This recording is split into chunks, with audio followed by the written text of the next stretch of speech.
Look at you coming to us from your nice new office, Melissa. And not that old brown office you were in before. Thank you.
Good afternoon, everyone. Today is Tuesday, January 20th, after a wonderful MLK weekend. And we are having the Mayor and City Council scheduled work session. Okay. It is already 7 o'clock and I do see quorum, so I'm going to go ahead and do a call to order. Woodall? Yeah. Jakuda? Present. Carter? Present. Hoffpower? Hoffpower is not here, but she did let us know she was not going to be coming. Okay, we have quorum.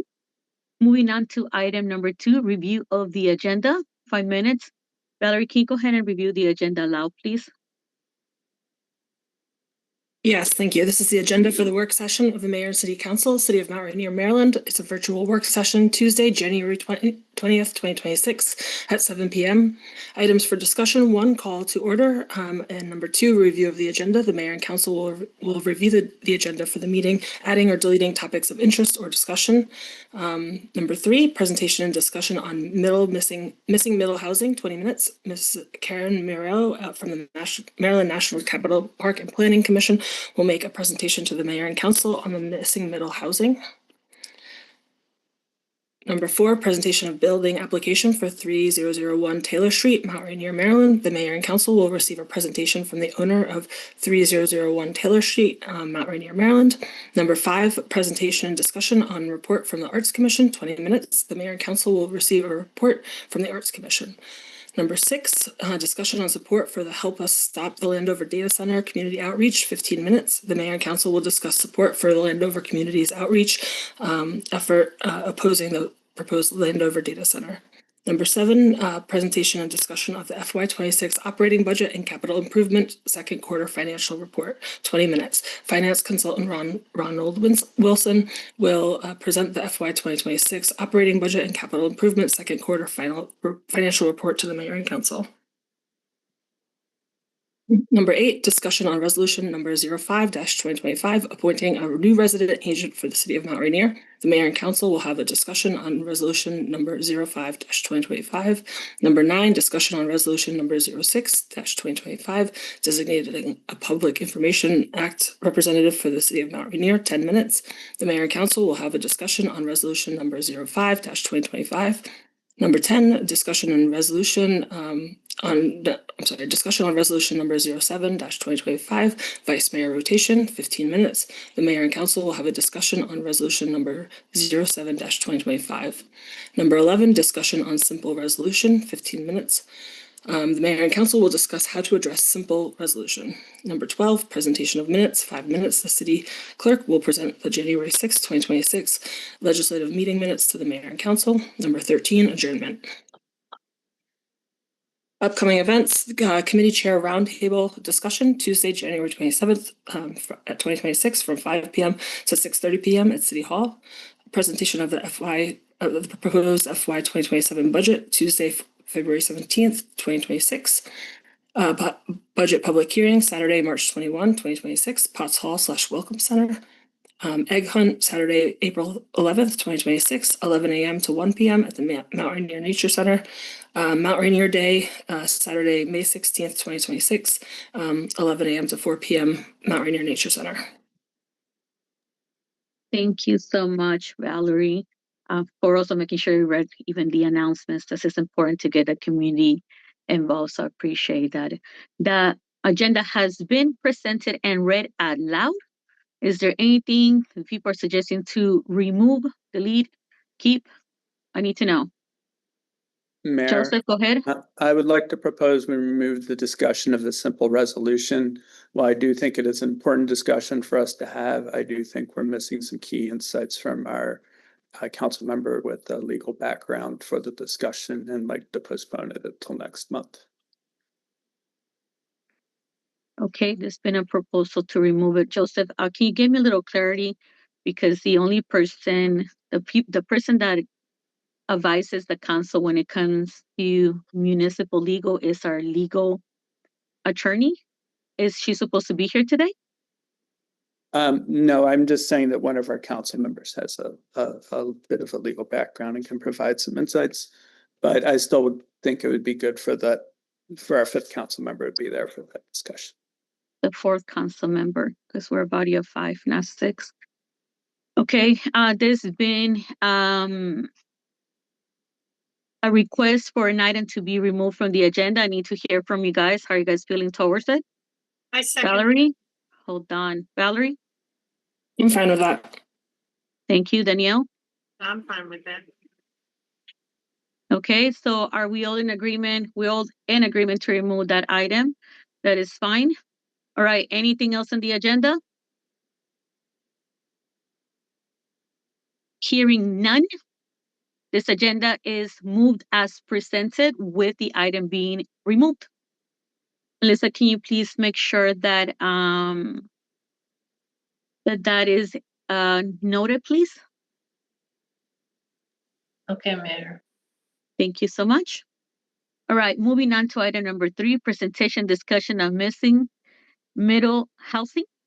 Ms. Karen, sorry, Ms. Karen Muro from the Maryland National Capital Park and Planning Commission will make a presentation to the mayor and council on the missing middle housing, but I know there's other members also here from MNCCP, correct? I see Jocelyn here, I see Karen, John as well. All right, so Karen, I'm gonna pass you the mic so that way you also introduce the rest of the people that are here and go on with your presentation, okay? Okay, thank you so much. Good evening, members of Mount Rainier City Council. It's a pleasure to be here with you tonight and to be able to share our missing middle housing presentation with you. As you noted on the agenda, my name is Karen Muro. I'm the Housing Program Manager here in the Community Planning Division of the Prince George's Planning Department. Presenting with me tonight is Mr. John Parks. Would you please introduce yourself, John? Yes, good evening, everyone. My name is John Parks. I am the Deputy Housing Program Manager within Community Planning, working alongside Karen on all things housing within the Planning Department. So we're really excited to be here and to present with you all. Thanks, John. And I'd also like to acknowledge a new member to our team. She is Ms. Josephine Selvakumar. She is a supervisor for the Neighborhood Revitalization section, and she's joining us in the audience as well, too. So you may be talking to Josephine on some matter related to neighborhood revitalization at some point. So John is going to share his screen, and while we get that set up, we're both going to turn our cameras off. And when John cues up the screen, we will start talking. Thank you so much. So Melissa, can you please have John share capability? And John, once you're done, please make sure that you return it to make our life a little bit easier. Absolutely. And in the meantime, residents, just a reminder, when a speaker has the share capability, they are sharing their screen. So therefore the staff, in this case, the clerk, does not have that background and on being able to do other stuff. All right, so John, we see it on the screen. Go ahead, the floor is yours. Fantastic. Let me just go ahead and set this up. All right, just to confirm, you all are seeing this, the title slide, correct? Correct. Okay, great. So I will turn this over to Karen. Great, thanks, John. Can you hear me and you see the slides okay, everyone? Okay, Yes. perfect. Go ahead. All right. So planners have become increasingly aware of a growing disconnect between the available housing stock in the US and here in Prince George's County and the housing options people want and need. The development of primarily single-family detached dwellings in auto-oriented and dependent neighborhoods cannot always meet the diverse needs of many who wish to reside in smaller, more affordable homes in walkable locations. Many residents cannot afford the majority of housing options here and are not able to build wealth as homeowners. This has resounding implications for equity, community stability, as housing is the foundation of a neighborhood and often the sustaining driver of revitalization and community strength. The lack of housing options also hinders regional competitiveness. Small-scale multi-unit infill housing is recognized as one way to address the lack of attainable, sometimes referred to as missing middle housing options. So with that, we'd like to present our understanding and initial findings of missing middle housing, why there's a need for more housing choices in Prince George's County, and our approach to bring attainable housing to it.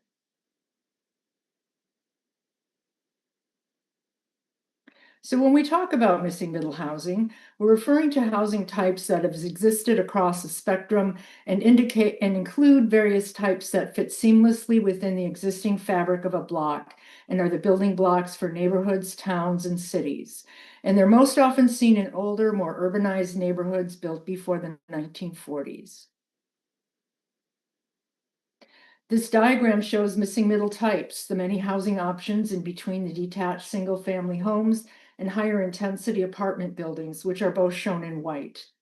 They're called middle because the form, scale, and number of units are somewhere between single-family homes and mid to high-rise apartments. And they're also called missing because in many communities, they have been largely illegal to build since the mid-1940s. It's important to note that this is market rate housing that is more affordable to middle income families who earn about 80 to 120% of the AMI. And here that range goes between $78,000 and $117,000 approximately this year. So while it's not affordable housing as defined by HUD, which is housing that is income restricted or built with or provided with subsidies, it costs no more than 30% of a household's gross income. We believe that affordable housing and housing affordability should be complementary goals. These missing middle housing types function best when located in a walkable context in a well-connected development pattern which makes walking and biking easier, safer, and convenient, and supports public transit and other infrastructure investments. This also helps keep housing costs attainable by minimizing or reducing the need for a car and parking. Typical parking standards for missing middle housing usually allow up to one off-street parking space where there's access to public transportation or other transit. And these units are marketable to different audiences, including millennials who are willing to exchange square footage for shorter commutes in lively neighborhoods, and single-person households, and baby boomers who are working and living longer and want to stay in their community.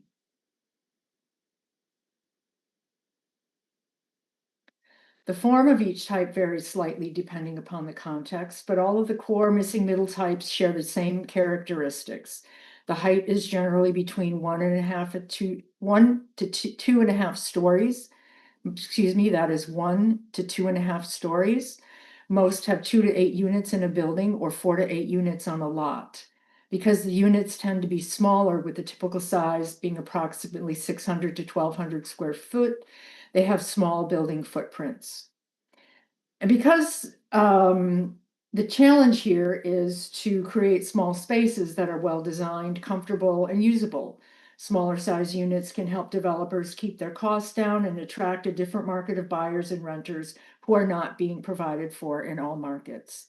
And some of the types we are looking at here come from local and examples across the United States. The top left corner is a side-by-side duplex in the Midwest. The middle upper image is a side-by-side duplex in Baltimore. The upper right is an eightplex on the West Coast. The bottom left is a conversion from a single-family home into 4 apartments. And then again on the bottom right is a side-by-side duplex in Baltimore. And so one of the most important characteristics is to note, because many of the missing middle types have the same form and scale of a single family home, they blend seamlessly into neighborhoods and the density is perceived lower than it is. This density comparison image illustrates comparable densities between 2 very different residential types.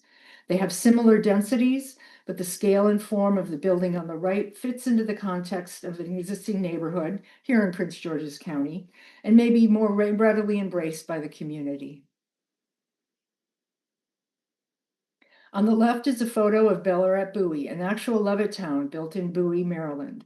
It was developed at a time when single-family zoning had its greatest impact in the suburban boom that took place in the decades after World War II.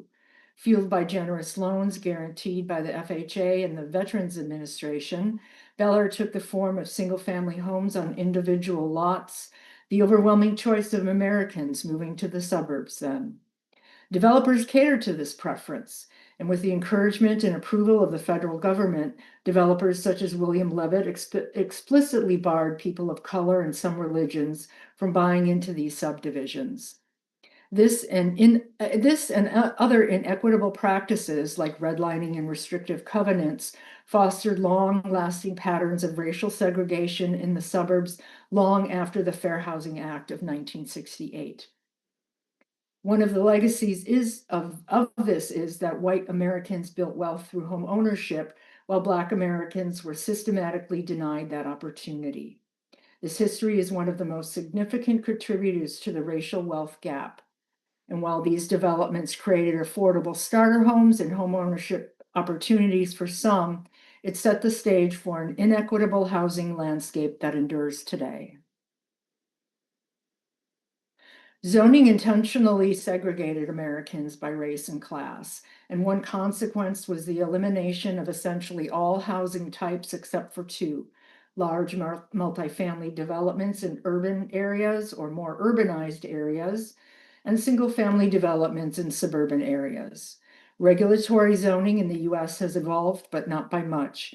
It remains a barrier to missing middle types, as today's zoning and land use policies restrict them from being built in most areas of the county. Currently, single-family zoning comprises 94% of residential development.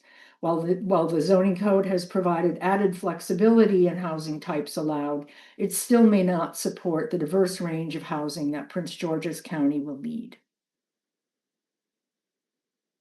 You'll see that some zones allow for certain missing middle housing types, those shown in green, but they have overall issues within each zone. First, the building height limits and open space requirements exceed the house scale for missing middle housing. Lot sizes and widths are too large for typical missing middle housing infill, and the allowed density is too low to support missing middle housing. Although a few diverse types exist in older neighborhoods within the county, the institution of zoning has largely prohibited further development of these types in areas where they would be best suited. And this table illustrates that the areas most ripe for missing middle housing, those to be zoned currently as R65 and RSFA, would not permit most missing middle housing types. And those that do allow for the full spectrum of missing middle types will likely produce developments at a scale much greater than the house scale buildings we would hope to produce. So now we're going to walk through a few trends that demonstrate the need for more missing middle housing in Prince George's County, and John's going to talk to you about that. Great. Thanks so much, Karen.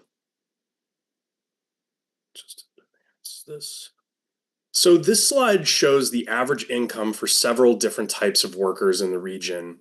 The red line shows the income needed to afford the median priced home in the county, which is over $420,000.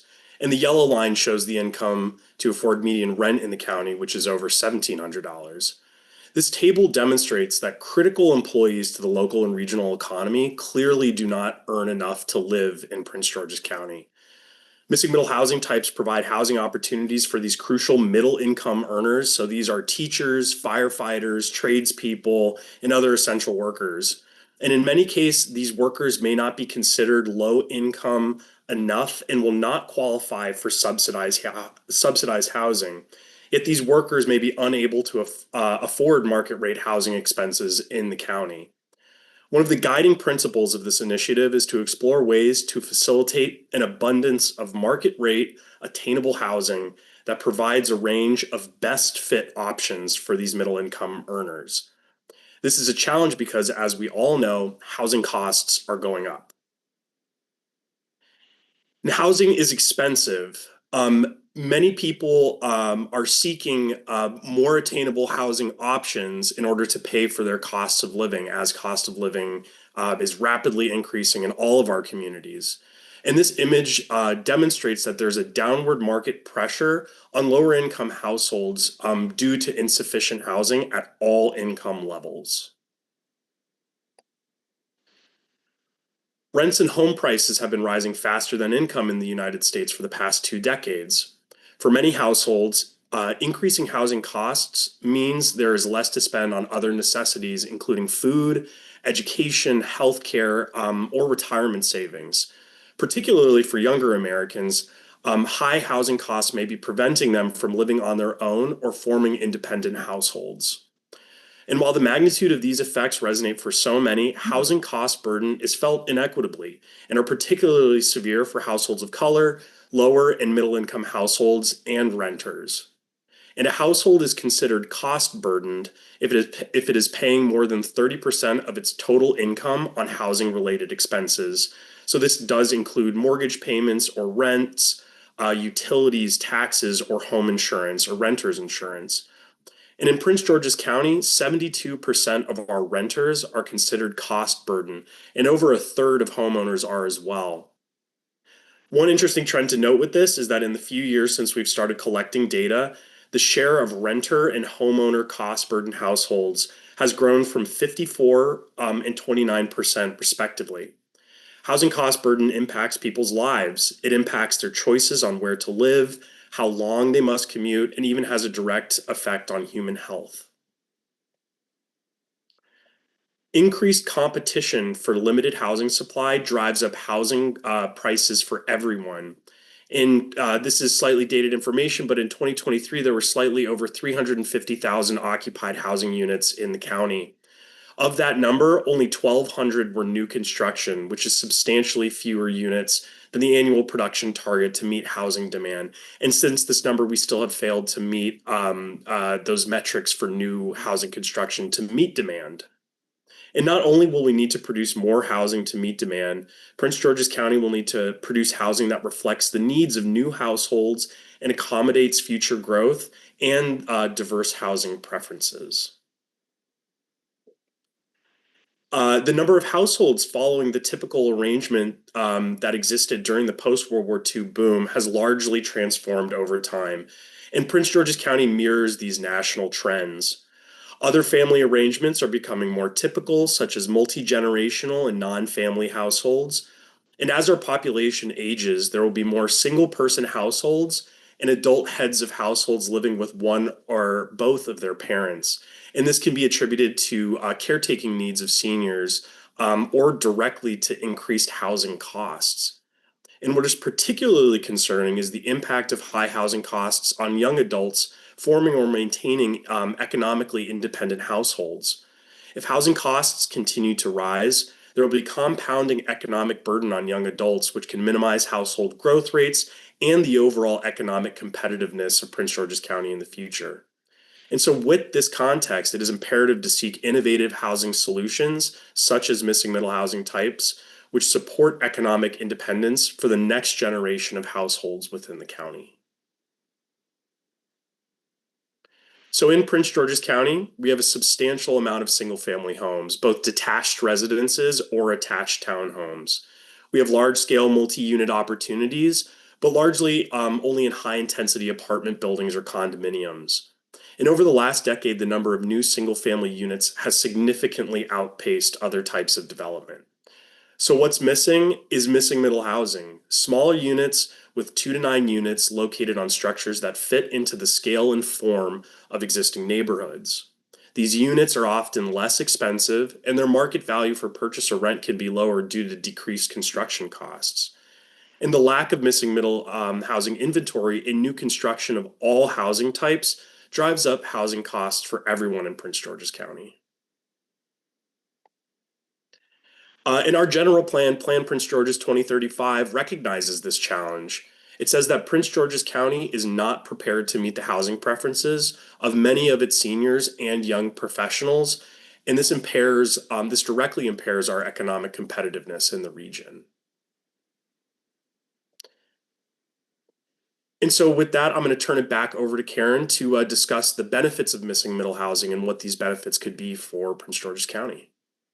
Thanks, Sean. Thank you. Give me 1 minute. We have less than 4 minutes for the whole entire item. Are you Okay. guys coming close to wrapping up We the are. history portion? Okay. We are. So John, I'll talk about slides Mm. 19, 20, and then we'll skip to the mission statement, okay? Sounds great. Okay, great. So one of the benefits of missing middle housing is that it has economic benefits. The Federal Housing Administration is one way to help meet the demand for these homes. FHA loans can finance the purchase of missing middle homes with as little as a 3.5% down payment. And the program assumes that the owner occupies 1 unit while the rental income of the remaining units is calculated as income. This helps the buyer to qualify for a mortgage as long as they live on the property. This added rental income can cover the mortgage and provide a measure of economic security. Whether or not purchased with the FHA or other type of conventional loan, this type of housing was always produced as a wealth building investment. And this helps build more stable and economic resilient communities. Well-designed missing middle buildings blend seamlessly into the existing fabric, unifying the streetscape of low-rise residential neighborhoods, and can transition between single-family and higher intensity mixed-use and transit corridors. It also supports mixed-income communities, which are important to the economic stability of a community. Researchers at the Brookings Institute found that the retail sales correlated with walkability, and for each increase in the walkability scale of a neighborhood, a store in that neighborhood was likely to see an 80% gain in retail sales. And thriving businesses in turn increase the job availability in those neighborhoods. I'm just going to skip ahead to the mission statement. Thank you, John. So, with much of the need for expanded affordability and a greater range of housing types already identified and prioritized in many of the current plans and studies of the county, we need to take the next step forward to foster support for missing middle housing and implement it as a way to revitalize our communities, create housing diversity, and preserve housing affordability. And so a really crucial first step in this effort was to draft this mission statement that helps guide the development and implementation of a missing middle program. Okay, next slide, please. So where we are right now is we have launched a missing middle housing study with the design firm of Opticos. We anticipate that that final report will be ready sometime in April. We are holding a lot of stakeholder engagements such as this and project briefings, and we are working on ongoing housing program developments of other types, such as accessory dwelling units, anti-displacement strategies, and small lots and starter homes. Continuing with that, we're going to move into 2026, where we already are, to complete the study and launch a pattern book, which will be followed sometime this summer. We will implement the recommendations from the study and provide ongoing support to residents and communities. And so this is really a paradigm shift that urges all of us, elected officials and policymakers, planners, architects, and builders, to rethink the way housing is designed, located, and regulated and developed. So many of us want and need more diverse housing choices in walkable neighborhoods, homes that are attainable, sustainable, and thoughtfully designed. It's important to keep in mind that this is a missing middle housing initiative, has not been done here before, and we have the opportunity to lead the way for all of our communities facing housing issues. A successful housing initiative in Prince George's Karen, can County. you do me a favor? I'm gonna pause you to ask council to allocate more time because time already ran out and I wanted to, that's Okay. also I was asking you how much time you guys needed Okay, I in just order got to build one the community. sentence to go. So, but hold on, because I need to make sure we have time for discussion as well. So Of council, course. can I get 10 minutes on the clock? Second, Okay, so there's a motion to add 10 more minutes. The clock has been seconded by Councilmember Carr. Any discussion? Objections, abstentions, hearing none. If you could wrap it up in maybe 2 minutes, so that way the council has I'm enough gonna time wrap to it ask up right questions. now and we can move right on to your questions, okay? Go ahead, Karen. So I'm just gonna repeat that it's really important to keep in mind that Missing Middle Housing Initiative has not been done here in Prince George's County before. And we have the opportunity to lead the way for our many communities facing housing issues. A successful initiative in Prince George's County will not only have lasting benefits for all of our communities and residents, but can help us be more resilient in the face of changing demographics and housing preferences, an expanding economy, and climate change. So we want to thank you for allowing us to give you the presentation and welcome any questions you might have.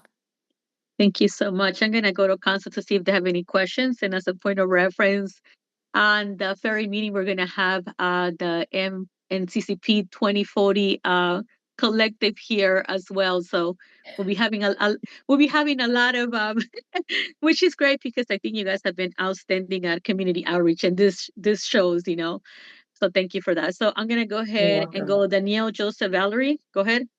thank you, Mayor, and thank you both for bringing this presentation. I am, I guess I'm the only one on council with adult children. I have 6 adult children who are faced with the missing middle housing. I have 3 that are homeowners, and I have 2 that are renters, and then 1 who just cannot afford to leave home. I really wish he would move up here, but the housing is a little bit cheaper down there in North Carolina. But I still see on an intimate, personal level where you're going with this, because I listen to my kids talking about this. I guess my question for you, other than just generalized support, what is it that we as individual council members, what can we do to help, especially in a community like ours, because we don't have a lot of real estate, vacant real estate to encourage that kind of growth here in the city. But what can we do as far as, I don't know, what can Danielle, we do to help? Excuse Danielle, me. you're cutting off, on and off. Oh, can you hear me? So we heard you in between. There were a few words that were missing. I don't know if you move away from your mic, but it sounded on and off. No, it could be my computer glitching. Did you hear what I said? I did. Yes, yes, we did. Yes. What can we do, or specifically what can we do to help in our city? Well, thank you for your comments. We've certainly heard all of those sentiments echoed by almost everyone that we've talked to. We all have housing issues. We just have them at different stages of our life, right? So what we would ask from you at this point in the short term is just spread the word. We'd be happy to give this presentation to any other groups that you work with in Mount Rainier. You have a business association, a chamber of commerce, even any resident groups who may be interested. Please support us by coming to the planning board hearings and giving testimony, as well as at the county council meeting and supporting it there in person or in writing as well. And from there, we'll have to go on to working on legislation and implementation, but that's just the start. Your support is greatly appreciated. Well, I can definitely give you that. Thank you very much again for coming. Nice. You're welcome. Make sure we don't go back and forward so we have time because we're running out of time right now. Joseph, go ahead. Thank you, Karen and John, for this great presentation. And I know that, my background, having come here and found a place that was affordable, I want to make sure the future generations, we're not picking up the ladder behind us, but that they can climb the ladder just like we were able to. And I certainly see how this can, maybe fit into a strategic vision we possibly have for the city, because we have a lot of great location here. But my question was about taxes. How can having more missing missile help a city with taxes and infrastructure and that kind of stuff? Yeah, Go ahead, that's a great question. So generally, infill development of this type actually accomplishes two kind of tax items. One, of course, increased residents increases the tax base. New residents will add to the tax base and add to the local tax base and add to the countywide tax base. But it also accomplishes another item, which is decreasing the tax burden for everyone in an area. So, a lot of times, if you have, relatively strict tax, a tax population or taxable base, there's only going to be a one-to-one replacement on that restrictive zoning or on that residential lot. But as you all know, the price of infrastructure only increases. So that means that local residents in those one-to-one replacements of single-family homes will be met with increasing tax burden to pay for the rising escalation in infrastructure costs. This type of development brings density, which means you have an increased number of people paying for that maintenance in infrastructure, because these are house scaled single family formed multi-unit dwellings. So you have more people being able to add to the tax base, but also those increased population. You have just more people paying to maintain that level of service that would go into that one-to-one replacement of a single family home. Okay. Valerie? Yes, and thank you all for presenting on this. I think it's kind of timely because DHCD just put out their housing production target report, showing that I think the Prince George County needs to add like 12,000 units or something to meet the housing demand in 2030. But my question is similar to Joseph's, except that I wanted to know if there would be in your report or coming down the pike from the state or from the county opportunities for funding to support the development of this, because I know that building smaller homes and buildings can be expensive, and a lot of developers might not be able to do that at the small scale that it is. So Right. Well, in the study, I can't disclose everything because it's not finished, but we are looking at ways to creatively finance some of these projects. I know in other states, they've created a specific missing middle housing fund where money from, perhaps some sort of impact fee will go into a fund to help fund the creation of missing middle housing. Sometimes there are programs, since this is geared for people earning 80 to 120% of the income, sometimes that eligibility to buy your mortgage or whatever is lower if you're at the lower scale of the area median income. And I'm sure there are others. John, do you know of any others off the top of your hat right now? One, added benefit of this, and we mentioned it in the presentation, is in many cases, the primary homeowner of an entire missing middle housing structure can rent out homes. So, those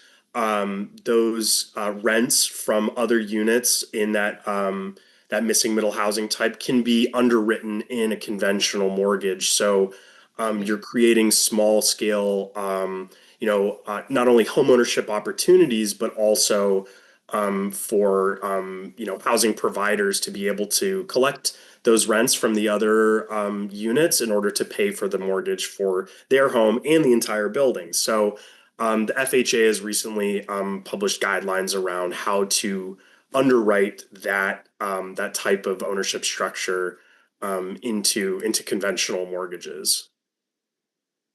Thank you so much. And I'm going to make mine a little bit quick because we're running out of time. So a couple of things. Now, Rainier is very specific, mainly because we are border with Washington, D.C., the railroads and incorporated in Brentwood, right? So expansion for us is very difficult. We do see the need for having homes where ideally our seniors are able to move to in order to free and stuff like that. So, I think that for us being supportive of this initiative is not an issue. It's like that we don't have no room to be able to do that without knocking a few structures that most of our houses, a good amount of them are historical. So I think that, that's the limitations that we have. But I think it's good to support you guys with this initiative because I know there's various areas in Prince George's County that could afford the expansion to be able to do that, to at least be able to keep some of our residents within the county. Oh, So, yeah. yeah. So that was only my comment with it. I think my colleagues cover everything else. But thank you guys for joining us tonight. You're welcome to stay as long as you want. But like I mentioned, your counterparts will be here in a few weeks. And big thank you for the work that you guys are doing and making sure you guys are going out there and putting the information to the residents and to the council. So we want to make sure that that's acknowledged along with the paper brown specials that you guys have. Webinars for information. Please keep doing those that have been very important for Great. community members and us to also to keep informed with everything. Sure. Okay. And if you have any follow-up questions or want any more information, please reach out to John and I, and we would be happy to talk some more or Absolutely. give any information specific to your questions. So thanks again for having us. It's been a pleasure. Thank you so much. Have a wonderful night. You too. Thank you. Okay, so moving on to item number 4. Presentation of building application 3001 Taylor Street, Rainier, Maryland. Mayor and Council receive a presentation from the owner of 31,000 Taylor Street, Rainier, Maryland. And we do have our director. We have our director of code here. I don't. No, see- Mayor, ahead. please. Go ahead. No, I just want to let you know that Go ahead. unfortunately Alma was not feeling well today, so I'm gonna take her place and let you know what's going on with this application. Then we have the owner to go through the plan and give you guys more information. So Thank you, this Mr. is, should I go? Yeah, no, I said thank you. So Okay, that way, like, so the thank floor you. is yours. Yeah, all right. Thank you, Mayor. This is the presentation of application for 3001 Taylor Street, and they have applied with the county for the permit. They got the permit. It's an interior and exterior renovation. So as you see on the screen, they're going to do some work to the basement, to the main level, and upper level, and also they're going to replace the driveway. Also, they're gonna replace the stair going down to the basement. They have 2 new windows at the basement. And basically, the whole cost is less than $50,000, just the information for mayor and council. So having said that, I think Mr. Jose, if I'm not mistaken, is here. If you don't mind, I turn the floor to them and ask them to give you more information and walk you through the plan. Okay, perfect. Thank you, Mr. Kamali. Jose, Irena, thank you for being here tonight. Can you let us know a little bit about the changes you're gonna be making and also if you're planning on leaving on the property? Go ahead, the floor is yours. Hello, everyone. Good evening. My name is Evening. Jose Menendez. My lovely wife, Reina Morales.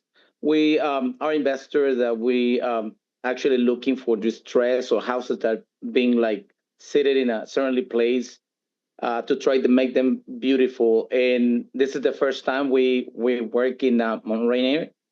And originally on this particular house, as he just mentioned, we are going to do, starting from the basement and up, 2 full bedrooms, 1 full bathroom. Each one is already approved with a window well as a code. Is going to have his walk area way for stairways, as you can see on the right corner on top. And then it's going to be a rec room area. And moving through the main level is going to be in-law suite with a private a private full bathroom on it. We're also going to have a water room or a powder room. We're gonna have a open space between a family room, open concept kitchen and dining room, and that's pretty much for the main area. And on the upper level is gonna be 3 bedrooms. Each bedroom is gonna count with its own and private bathroom as well.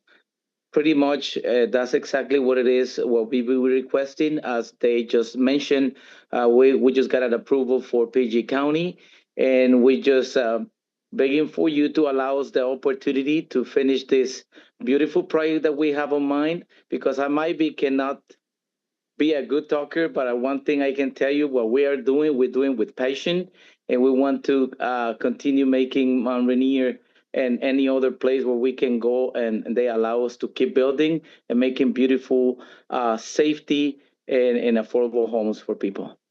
And in the exterior, we're just gonna do, just landscaping, making it beautiful. And the front porch is gonna, we're just gonna restore it because it's like it needs a lot of work.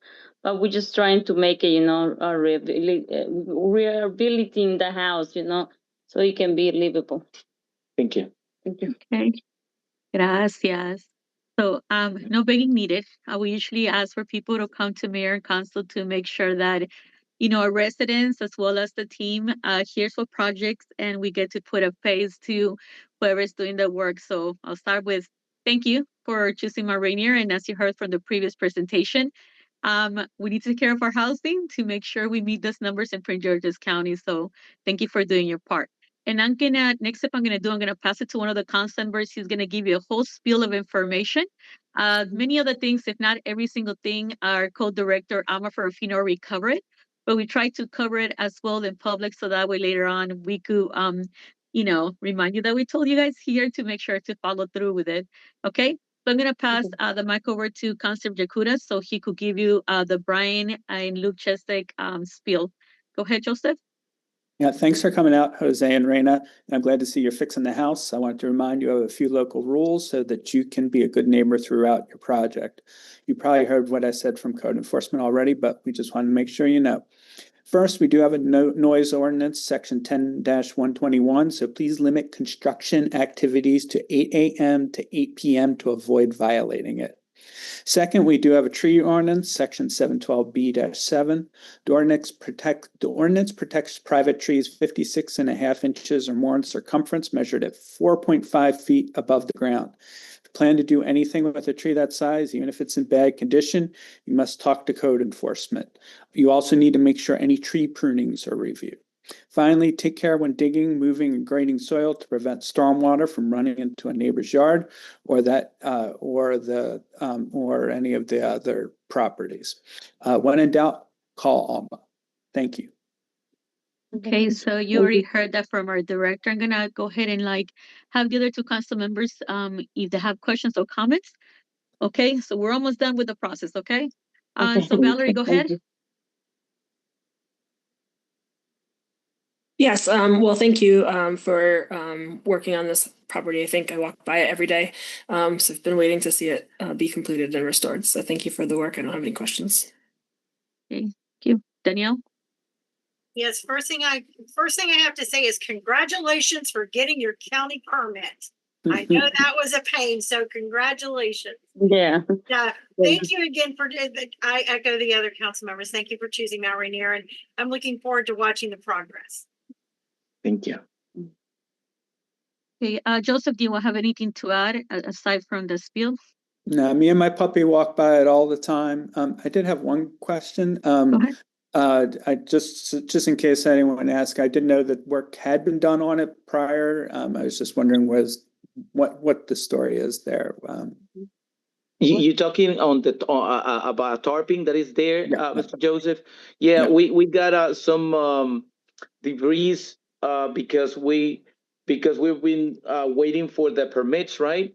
We just left everything covered as part of we got a fence, but we want to keep everything as you just mentioned, respect the codes and everything. So that's something that eventually we're gonna reuse it. It's some material that we're gonna reuse it to put it under the enclosed under the front porch to make them secure, because we are going to support a little bit more. So we're gonna need it as part of it. Thank you. So, once again, thank you for choosing Mount Rainier. So reach out to Alma tomorrow, so that we could get your permit, make sure your permits are displayed as well. And when in doubt, please make sure you reach out. And when it comes to the zoning, we do have a lot of wonderful neighbors that will reach out to us and let us know if like noise is starting before or after.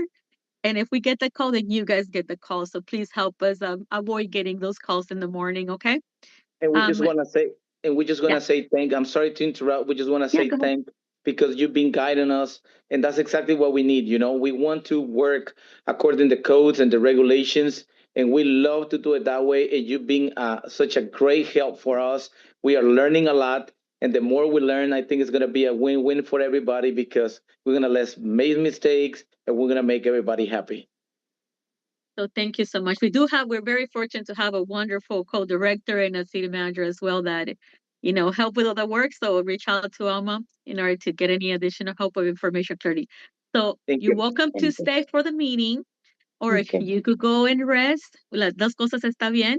Okay, but muchas gracias. Y cuando termine la casa, please feel free to invite us to come and see the work as well. Okay. Yeah, we love to. Okay. Yeah. Thank you. Okay. Gracias. Good night. All right. Thank you so much, Melly. Okay. We're moving on to item number 5, presentation, discussion, and report from the Arts Commission. The Mayor and Council will receive a report from the Arts Commission.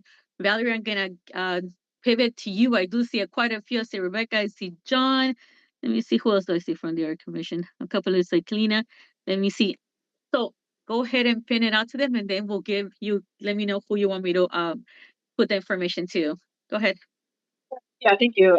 So I asked I think the Arts Commission came and presented last year, the last time. And so I thought for the committees that I liaise with, it would be good to have a report on their activities so that City Council is aware. And so I will pass it on to John, Becca, and Kalena. I think that's all I see, but to present. So thank you for being here and thank you for presenting. Thank you. Who's going to go first? John, you're first? I'm going to share the screen and Becca's going to talk first. Perfect. So, Melissa, can you give us sharing capability? And the same thing we asked last people that we share the screen with, please return it, because if not, it becomes the whole entire trouble. Okay. So, Becca, so it was wonderful to have you as well, Kalina as well, and obviously John and the rest of the team. So go ahead. The floor is yours. Okay, well, thank you so much for having us. We're really excited to share what we've been up to and what we're, thinking for the future of the Arts Commission. And we'd also just like to take this opportunity to quickly reintroduce ourselves. So yeah, I'm Becca Solo, and we also have John Demon and Kalina James representing 3 out of our 5 members. And John, if you want to go to the next slide, please. So we've spent some time over the last year discussing what our mission is as the Arts Commission. And as it currently stands, our role is really mainly to support the creation of high impact public art, which will serve to support local artists, businesses, and our community. And then when it comes to how we function, our top priorities are generating community buy-in around our projects and their participation in project development. We find that to be incredibly important. Our other top priorities are treating artists with respect, which would involve providing fair compensation at all stages of a project, as well as reasonable timelines for all stages of a project. And then, of course, we want to pursue projects that are going to bring interest and pride of place to our city. So those are our priorities, sort of as a little setup for what we're going to be sharing with you guys today. And now I'll just kick it over to John. Thank you, Becca. So we thought we'd talk a little bit about our process using the example of 3510 Rhode Island Avenue, which you see here before it got dressed. I'm sure you recognize the building from driving by it frequently. So we chose this location because it's prominently located on Rhode Island Avenue. So it's a center point demonstrating our arts community to anybody who's passing through our town is going to see it if they're on Rhode Island. It's a good opportunity to enhance a space for local artists. It's a studio space, it's a gallery, it's also a church, so it's a multi-use space, which is cool.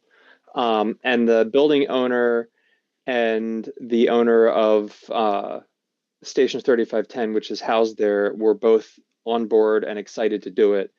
So it was an excellent opportunity to plug into, people who already wanted to do something instead of having to sell ideas to somebody who was not sure. So we started the process of finding the art with a call for qualifications.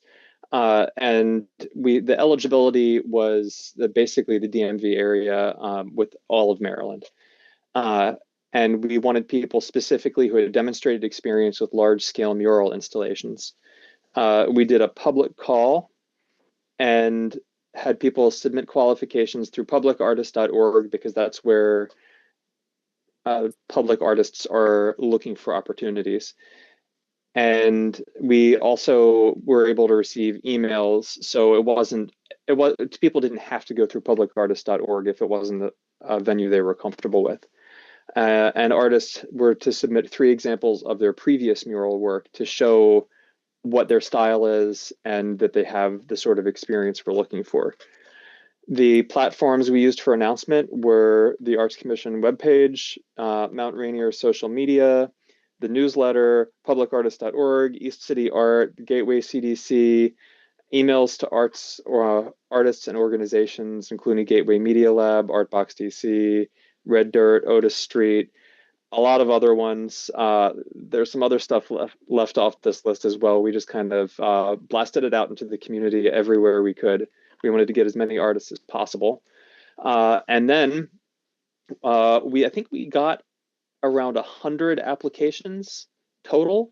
And we narrowed it down to 30 qualified artists based on the rubric that we had set. And we had a public vote at Joe's Movement Emporium, where all of the artists' artwork was displayed and a presentation on a loop. And there were also examples of it around the space, and people were able to vote on their top 5 artists. And from this vote, we chose 3 candidates, which would do, they were the finalists, and they would do a mural proposal. And we also, at that same event, solicited input more about, as I think it's Maryland State Arts Council calls it, not the what of the mural, but the why of the mural. Why our community wants this, why it's on the space that it is, what's important to our community that the artists can think about while they're creating it. So then we notified 3 finalists, and we gave them 4 weeks to develop a proposal, which is an original artwork that would be later put on the building if they're chosen. And because they were developing an original artwork, they each received a payment of $600 to complete that. And we got 3 final proposals, and you can see them here. And then we had an online vote where they were made available for anybody to vote for who lives or works in Mount Rainier.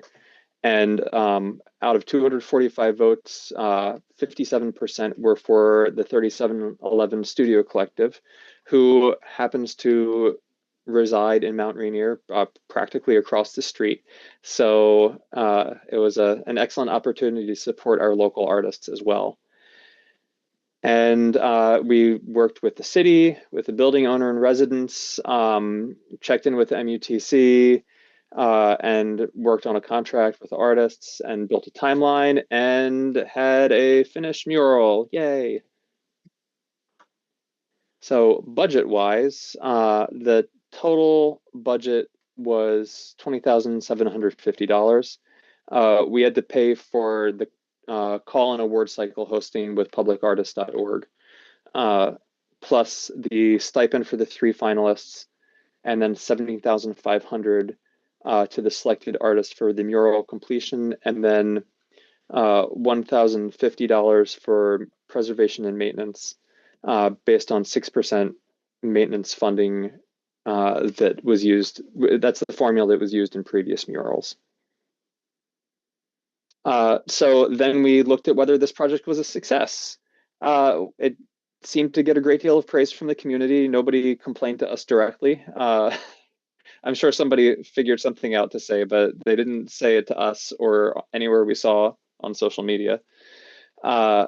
And we feel like the keys to success is we didn't devise our own process. The process that I described is based on best practices that are endorsed by Maryland State Arts Council, Gateway CDC, and the National Endowment for the Arts. This is how one does public art in a professional setting. And we ensured there was community feedback and the community felt involved. Anybody who wanted to have a voice was able to have a voice.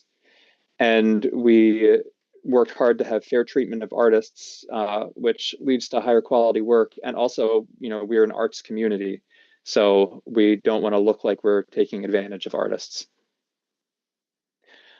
Outside of that, we've been doing artist socials. I'm still supposed to be talking for this one, right, Becca? Yeah, you're going to talk right up through the past projects. Cool. And then I'll start. Yeah, so we did artist socials, which was informal get-togethers of local artists and anyone else who wanted to come and interact with local artists. People were able to expand their community, share upcoming opportunities. We always had a thing where people would go around and say what they're doing, or what, like, things that there was an opportunity for other people to plug into. We did them at local businesses like Pennyroyal Station, Stations 3510, and Joe's Movement Emporium. And we also did one at Washington Glass School. And they've been a great way for us to connect to the arts community, hear what they're interested in, hear what they feel like their interactions have been with the commission in the past and what they would like to see for the future. And to do all of this cost $0, plus we also got in-kind donations from DC Brow, so maybe it costs -$, if you look at it a certain way. And another past project, very quickly, that will segue into the next thing. In 2022, the Arts Commission did all the lamppost banners that you see in the downtown area. There's 37 of them in the MUTC featuring artwork by local artists. The budget was $13,000, and we occasionally have some upkeep to do, but we've been able to do that from the first printing. So that hasn't cost any extra money since the original outlay. And I will turn it over to Becca. Okay, thanks. So springing from that past project, we would like to talk about one of our future project ideas, which is creating some much larger banners. And so it's essentially a spin-off of the lamppost banner installation project. And these larger banners would feature local artists. They could be changed throughout the year to highlight different artists. We could sort of rotate them around. And the rationale is that these banners really could identify our city as an arts district, as a very active arts place. And they also would be creating opportunities for local artists to be seen. If you could go to the next slide, John. So here are some mock-ups. These are, I want to be clear that these are just placeholders. They don't represent the exact scale, content, or location of the banners that we're proposing, but this gives you some idea of, how big these could be and how impactful they could be. And so, we're into this idea because it would allow us to showcase the work of local artists who are not just muralists. There are so many people here creating all kinds of work that don't necessarily make for good public art, because they're not creating work that can go outside. This lets us showcase those people. It would also allow us to potentially beautify buildings and spaces where a mural might not be able to go, maybe because of the siding on the building or some sort of regulation that wouldn't allow us to put a mural there, but maybe it's still a prominent location where we might like to see something. So it has the potential to be very high impact and quite low cost, and it would be fast. These would be, pretty quick to pull this together and make this happen. Next slide, please. So the estimated budget for this would be, for printing a large scale banner and mounting it would be $300 to $400 per banner. We would plan to compensate the artists $600. So it would only cost us about $1,000 per banner.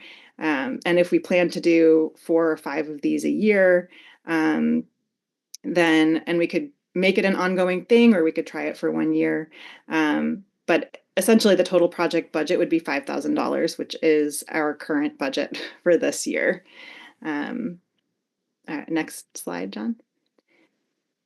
Another idea that we have is to start our own sculpture program. And this would be of rotating sculpture installations, inspired by the sculpture program they have in Riverdale Park, where every year they rotate out a bunch of sculptures. So they essentially are renting sculptures instead of purchasing them. And it allows for like a lower cost way of getting sculptures all over the city. Next slide, please. So our idea would be to select some locations where we could establish plinths. That's the like a concrete base that a sculpture could sit on. And then look into essentially renting sculptures to display for 2 to 3 years at a time on those plinths. And so the benefits of this concept would be highlighting local sculpture artists without necessarily having to invest in purchasing sculpture, which I'm all for, but this is a way to sort of like can have continued rotating interest in the realm of sculpture art in certain locations around our city. It would create opportunities for creating things like walking tours and fresh interest in those locations. Renting the artwork, it's a lower cost way of quickly bringing lots of sculpture into the city. So I think, is that the end of my bit? Oh yeah, so there's a little information about the costs. $2,500 per plinth. That would be a one-time costs. And then we would plan on maybe spending $7,500 to rent for a 3-year cycle. But these things are up for discussion. These are sort of estimates of what the funding we might be looking at for a project like this. So with that, I think I'm now sending it over to Kalina. Oh, no, I'm not yet. Okay, next steps, identify locations. So figuring out where we would benefit from a visual anchor that would bring attention, and where there might be space, where we might like to see sculpture, where we might like to see sculpture changing and moving around, and establishing those plinths would be the first thing we'd need to do. Okay, now I think I'm done. I think Kalina, yes, now it's Kalina's turn.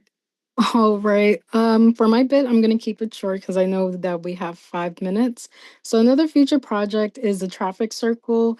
Everyone knows that the traffic circle in Mount Rainier is more than just a transportation feature. It is a gateway and a focal point of the community. Thousands of residents, commuters, and visitors pass through daily, making one of the most visible and shared spaces in the city of Mount Rainier.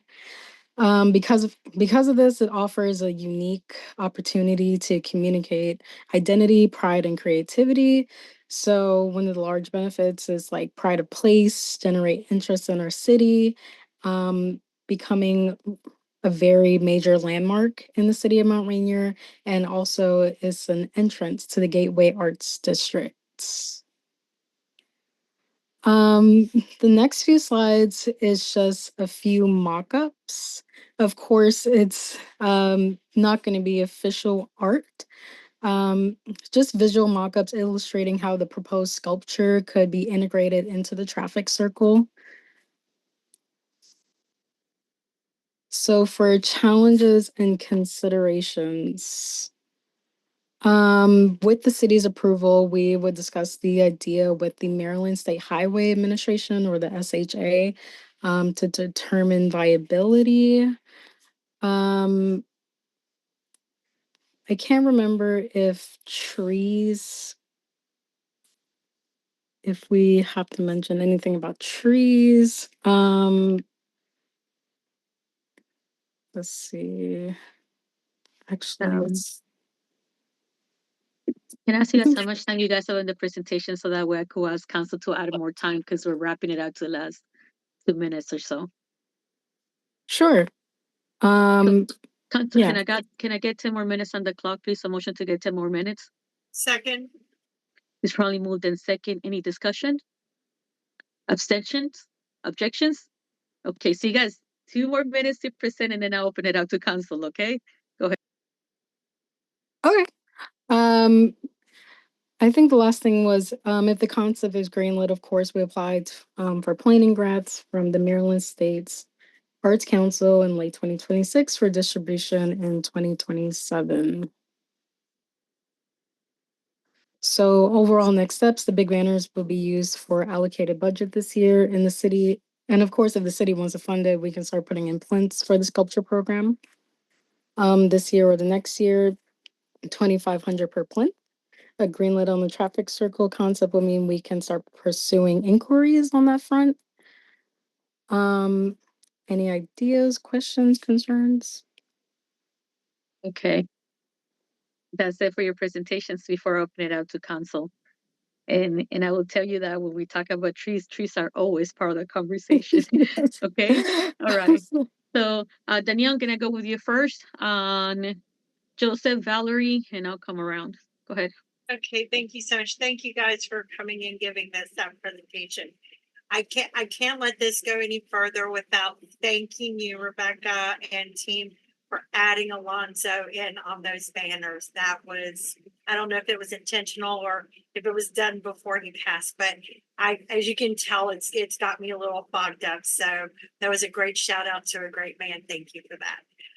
Thank you very much for your presentation in whole. You guys know I love art. I'm all about let's build a city with art. I love the plinth ideas and I love the idea of bringing in sculptures. We have a lot of great murals. I would love to see some, physical artwork, and the idea of renting like they do in Riverdale. You got my attention. I love that idea. I think City Hall would be a great idea, a great place to put a plinth. And I think I had talked to you guys. I love the idea of putting something in the circle. So I really love that. I do have one question for you, and it goes back to the mural there on Eastern. At first, I was one of the doubters going, really pink, blue lily pads, and when it got painted, I was like, oh, I love this. And I absolutely love driving into Mount Rainier and seeing that now because I do love lily pads and lotuses. But my question is, I thought that the mural, whatever it was going to be, was actually going to continue down that wall. Is that a plan for the future, or did that get scrapped? Was there a reason behind that? That's my only question. Everything else, I think you guys are doing a great job. Thanks. Yes. Go ahead. Who's going to answer? John, go ahead. So when the building owner and the owner of Stations 3510 came to us with the idea, they were talking about extending it down that wall. And then very late in the process, they said, by the way, that's not ours. So we had to track down who that wall belonged to, and we hit a dead end with it, but we did good enough with our outreach about the project that the person was like, hey, that wall's mine. What are you doing? So we reached out to them explained what was going on and said if they want the mural there, then we can work on that. If they don't, then we can be flexible. They never got back to us. But at the same time, when we had the muralists and the contractor who did the power washing was also a concrete contractor. They looked at it and they were like, this wall needs some work before we can put anything on it. So it's tabled for now. It would be really cool to do something in the future that's maybe an addition that is also somewhat different. It's maybe more specific to Mount Rainier instead of the larger Anacostia watershed area. Great, So, yeah. thank you, John. Thank you. I appreciate the explanation. That makes perfect sense, and I'm glad you guys stopped before going further if there were concrete issues. That could have So, well, now we know to ask, does this belong to and you? as a favor, can you guys try to not go back and forward? If you guys could go ahead and answer, and then I'll move to the next person. If not, we're gonna be on this the whole entire afternoon, the whole entire night, and I appreciate it. And it is 8. Danielle, can you please not cut me off? It is 8:15 at this point, and we still have a couple items on the agenda. So Joseph, the mic is here. Go ahead. First, thank you, Rebecca, John, and Kalena for this great presentation. I'm really interested by many of these ideas. I would say in general, I've heard a lot from community members that they want to see the art spread more widely across the city.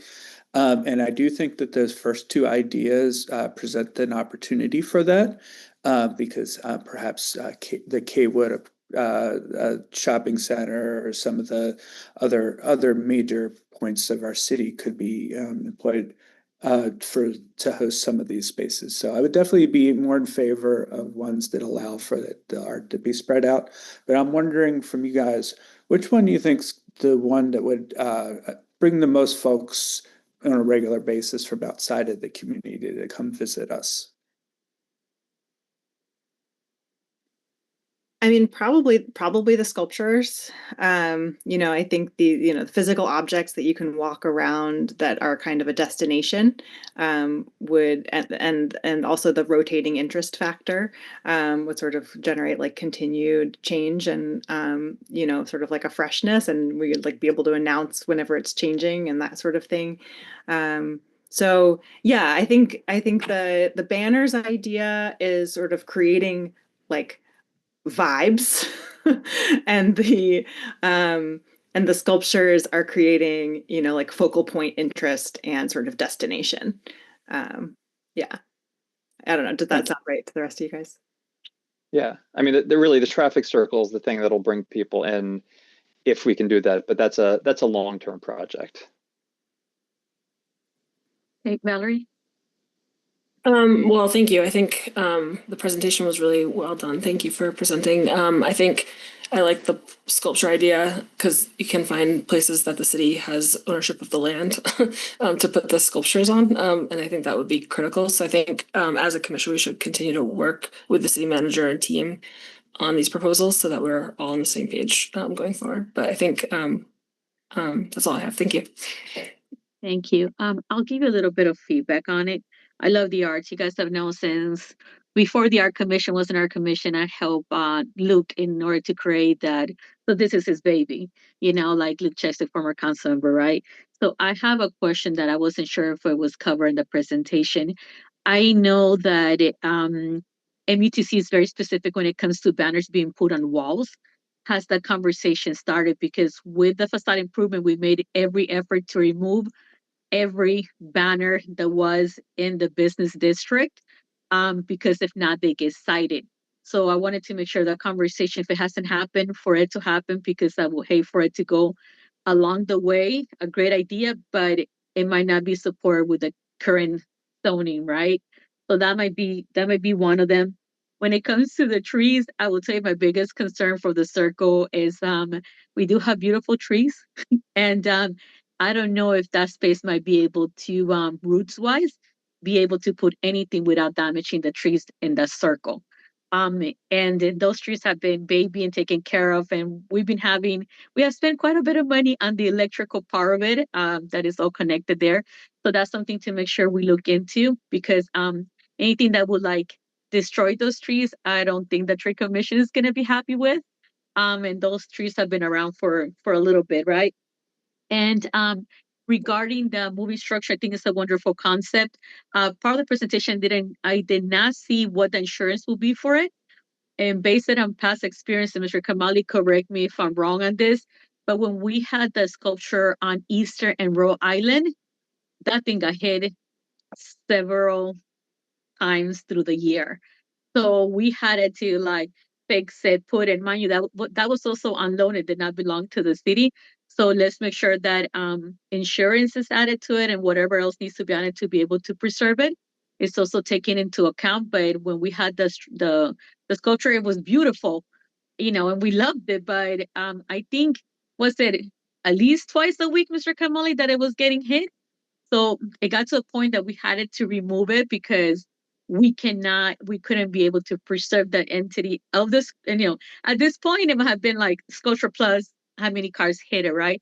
So be conscious of what it is. And I want to say thank you so much for you guys, being able to bring ideas. I think that when the big mural came around, I was definitely one of the ones that said, let's do it.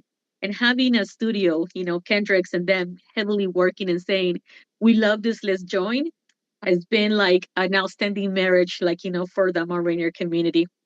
So in saying that, thank you guys for the presentation, the work you guys done. And if you guys could fine tune what those points are, because I know you guys have a lot of great initiatives, a lot of great drive, and I will hate for you guys to get stuck down the line if there's something that it might not be able to be done, right? But I do find the big banners are nice. At one point our household had an equivalent of that allowed for us not to be able to disturb the historical aspect of it. So, so I see a way for us to be able to beautify like the community, highlight our wonderful artists, and rotate them enough so that way everybody, because I usually get a lot of the artists are featuring the lamp saying how much they love it, how they take photos and they show their families whenever they come over.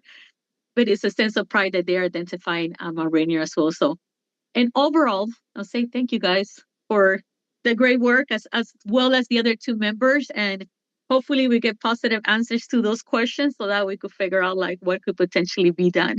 Okay. All right. Anything else you want to, Rebecca, go ahead, or John, or Colleen, I think you're still here somewhere. Go ahead. Well, just thank you so much, and I'm sure we can come up with answers to these questions and concerns. I have a sense of what we would do about some of these things. So, we'll circle back, and thank you so much. Thank you. All right, and thank you, Valerie, as well, because you have put a lot of effort into this committee as well. Then big shout out to Luke Chesek, Councilor Chesek, for creating this committee. All right. Thank you guys, and you're welcome to join us. Or you could go home if you choose to, virtually away. All right. Thank you for everything. Okay. Okay. Thank you guys. Item number 6, discussion and support to help us stop the Landover Data Center community outreach. Mayor and Council will discuss support of Landover community outreach efforts opposing the Landover Data Center. Joseph, I think you added this to the agenda. Well, thank you, Mayor. But from what I understand, according to Council Rule 7D1, that I'm not supposed to really present this, but the written communication may be summarized by the city manager or chair.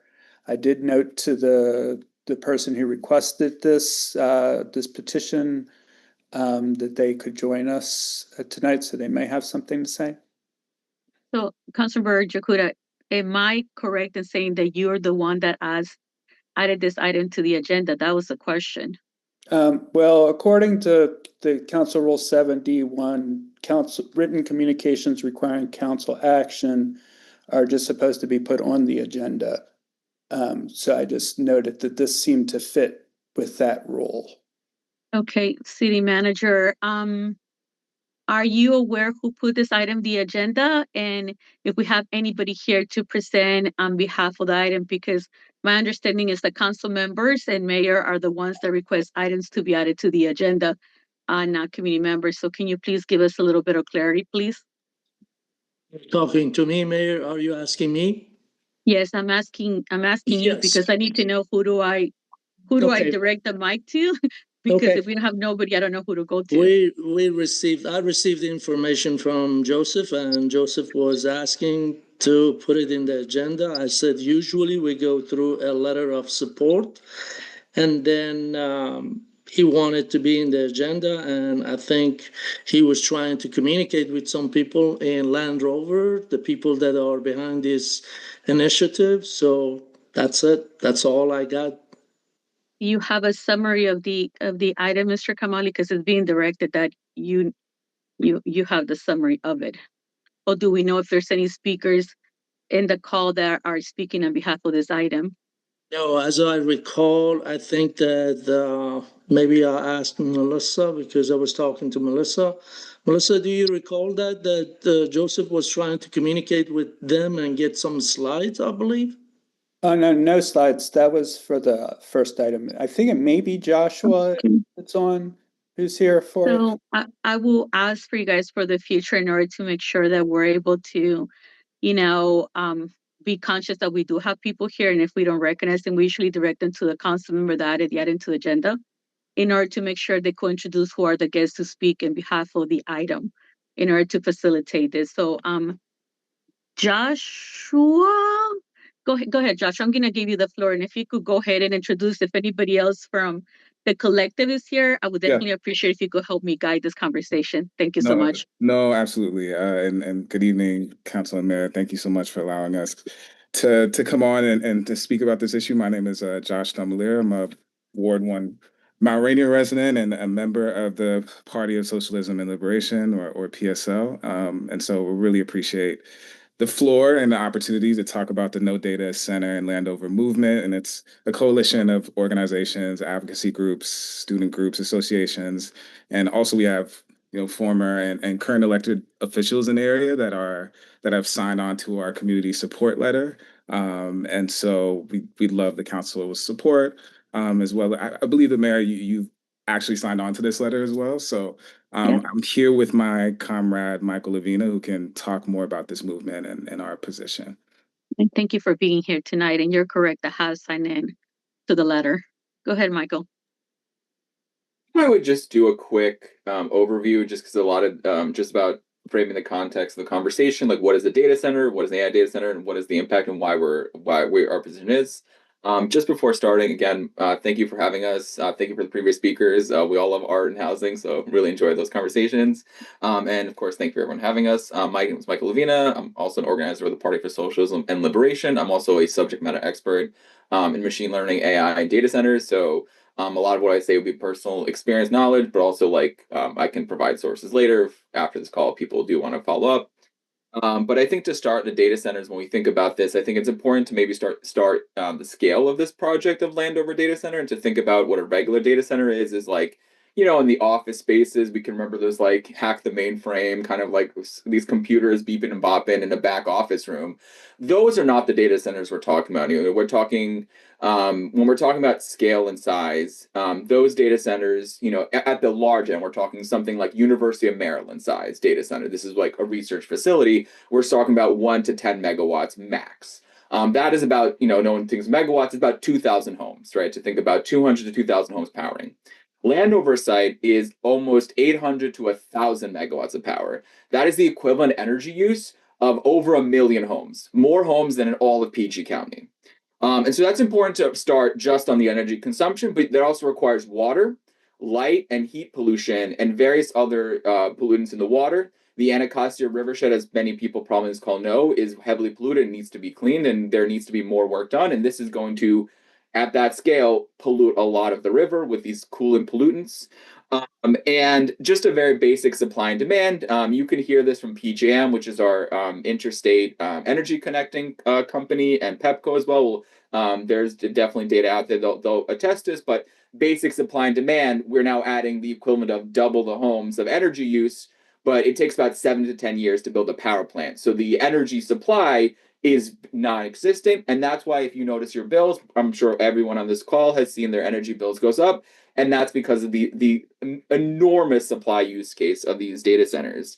And it's important to recognize that we all share the same grid. And so this land oversight is going to affect Mount Rainier. Any data center in PG County is going to make all electricity bills go up. And that's just, we're all sharing the same electric grid. We also share the same Anacostia riverbed. So it's all impacting us. We're kind of one in this fight. And I think the basic ask that we have as we're coming here is we have this community letter that we're trying to get local officials, as we mentioned, organizations, advocacy group, churches, HOA, senior centers, etc. We are doing a broad net of support, trying to get this community letter saying we see the impact. We don't want that in our neighborhood. It's not beneficial. It's impactful. It's hurtful. It's targeting Black and Brown communities, especially the ones who are already dealing with all this existing levels of pollution. And so I think what we've come here and with the letter, as you saw it, is we request that either at the basic level, if you guys can sign it as an institution, but even if you can further pass a resolution, more firmly about, saying no to the land oversight and no to these specifically AI, or you might hear the term hyperscale data centers. In addition, we would love to further partner.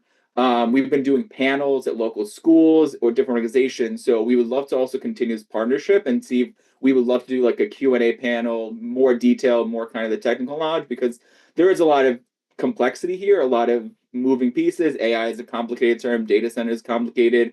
And all we're really seeing is our electric bill go up, and there's not good data out there to really support the local community. So we would love to be there as subject matter experts to partner with you guys as well. I think that's my whole spiel. So I also have, if anyone has any questions, I'm here also willing to answer anything as well. So thank you for the time. Thank you so much. Can I ask you guys something? Do you guys have the letter that we could share on the screen by any chances? Do you have it available so that we know more or less what we're talking about? Because that definitely would help. Yeah, I could share. Mayor, it was a part of the agenda. Yeah, that's right. Yeah, I think that's. Yeah, that is. Is it the full letter that you guys are speaking about? I think there's like two sides. One side is just the general ask, and I think there's a second side that has more high level information. So much of what I just told you, but kind of more written out. Okay, so this is everything you just covered, correct? And then I mean, there's some more information about more details about how much water uses, low job creations, but of course, again, feel free to ask me questions. But yeah, that generally speaking, correct. Okay, perfect. Because that's the one that I signed. So I wasn't sure if there was a city-specific letter you guys were rotating in difference to individual elected official organizational letter. Okay, thank you for clearing it. So I'm gonna go around the room to ask any questions, and then I have an ask for you guys as well. Okay. All right. So go ahead, Valerie. Thank you for presenting on this. I read the letter, and I appreciate you guys coming here and having the questions this time. Okay, thank you. Danielle? All right, thank you. And Joshua, Ward 1.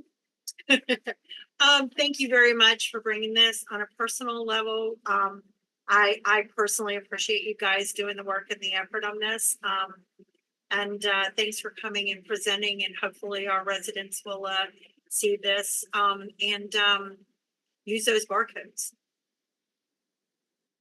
Okay, Joseph? Thank you for coming out, Josh and Michael. I mean, I'm concerned about so many aspects of the data centers coming in. Part of me thinks this is the next generation's environmental justice issue with all of the noise and the backup generators. And these backup generators, if they're actually going to run, are going to be like little power plants in right next to someone's house. And it concerns me how many immigrant folks are living near to where this Landover data center, and they're going to be the ones that bear the brunt of all this pollution. So I'm supportive of this action, and I'm glad you guys came out to bring it to our attention. Okay, so I told you guys I have an ask for you guys. I already signed up the letter, so the letter's already signed. My other question when it comes to you guys is, you guys have a timeline or what this is going to be discussed in the county? I know that there was a big amount of people that came out and they put a halt on it. But do you guys have any idea of any timeline of be brought up to be addressed? And once you answer that question, I have a follow-up. And my follow-up will be like, if it is, please let us know. One, if you keep us informed of the timeline, it definitely will help us. And two, there's a draft letter you guys need us to do. If you guys could help us put something together, we might be able to present it at a different meeting. So those are my feedback on it. But if you could start with the first one, definitely will help guide what is it that my thoughts are at, where my thoughts are at. Josh, you want me to take or you got it? Go ahead. No, go for it, Mike. Okay. So I think we've been having to kind of give some more context. We've been hosting bi-weekly, every 2 weeks, community meetings. Consistently, people coming out, some new, some old. That's how we're keeping in touch, at least with the community. In terms of the council itself, we've been in contact with them, trying to get a meeting in place. There was supposed to be a meeting actually today from the council with the task force report. For those who may not know, the task force was a county initiative to kind of study data centers. We believe that report was definitely not covering the full spectrum and was, in I would say, my opinion as an individual, biased towards pro data centers. But regardless, it is a report that has information that is still useful and was to be presented to the council. And we are under the assumption that there may be public input. That was supposed to happen today. Last minute was canceled. We are still waiting for that to be put on the council agenda. We are constantly checking the meeting. The next time they meet is next Tuesday. So we are hoping that is going to be the case where the task force presents, and that will be where we hopefully have an opportunity as a community to kind of present some of this. In addition to the letter you see before you, some of the our coalition of groups, some of the grassroots environmental groups, environmental justice groups, I'm glad that was mentioned as well, is super important as well, are sending a more direct letter in terms of demands to continue the moratorium, which is supposed to technically ends on the 31st of December. So it kind of is unknown where that Landover project stands right now. So we're still going to keep putting the pressure and at least ask for the moratorium to continue. Our most basic ask is Maryland as a state is doing research right now and investigating the effects of data centers. And we believe that at the bare minimum, we should keep a moratorium until that study is done, where it's a more comprehensive look. We'll see how that goes, but I hope that generally answers your question. The final question was if you guys could help us draft a letter in order for us to be able to on it. You mentioned like the diverse groups that had different wording and stuff like that, because the same concerns you guys are expressing is the same concerns I've been hearing in other states. Like this is a topic that was definitely discussed with other elected officials outside Maryland. And when it comes to everything you mentioned, I don't want to repeat it. That's the biggest concern in short and long term, that people are having the beneficial of, like, when people are like, oh, it's going to bring money. It does not balance out what it will do to the environment and the community itself. So if you guys could help with a letter, council decides to move in that one, so we could get something across. And in the meantime, council members, if you're in agreement of what they presented, I will, implore you guys to think about signing off to their letter. So at least there's something by the time we get a letter out. So that way, if it's addressed on Tuesday, they already have signatures from it, because you could sign off as an individual if you guys want to. Joseph, I see your hand up. Go ahead. Well, I wanted to, I guess, make a motion to state that the mayor and council members can affirm to the mayor and council members have the affirmation to sign on to the petition. So you said two different things. Is it an affirmation or a motion? What is it that you're asking? I'd like to make a motion to allow for the council members to sign on to the petition. So there is a motion on the floor. Just to remind everybody, this is a work session. We do not take motions on the floor. You guys could second. It's going to be open up for discussion. Or the item that I could potentially is like this: if we could reach consensus in order for us to move forward with a letter, that could be the item that we could potentially do. Just as a suggestion. Joseph, I couldn't hear you. I rescind the motion, and that's fine. Yes, yeah, I'm fine with that. Okay, so guys, I'm gonna need a voice agreement. It's not a vote, it's an agreement to make sure we comply with open meetings. So Danielle, Valerie, where are you guys with this? I absolutely support that. Thank you.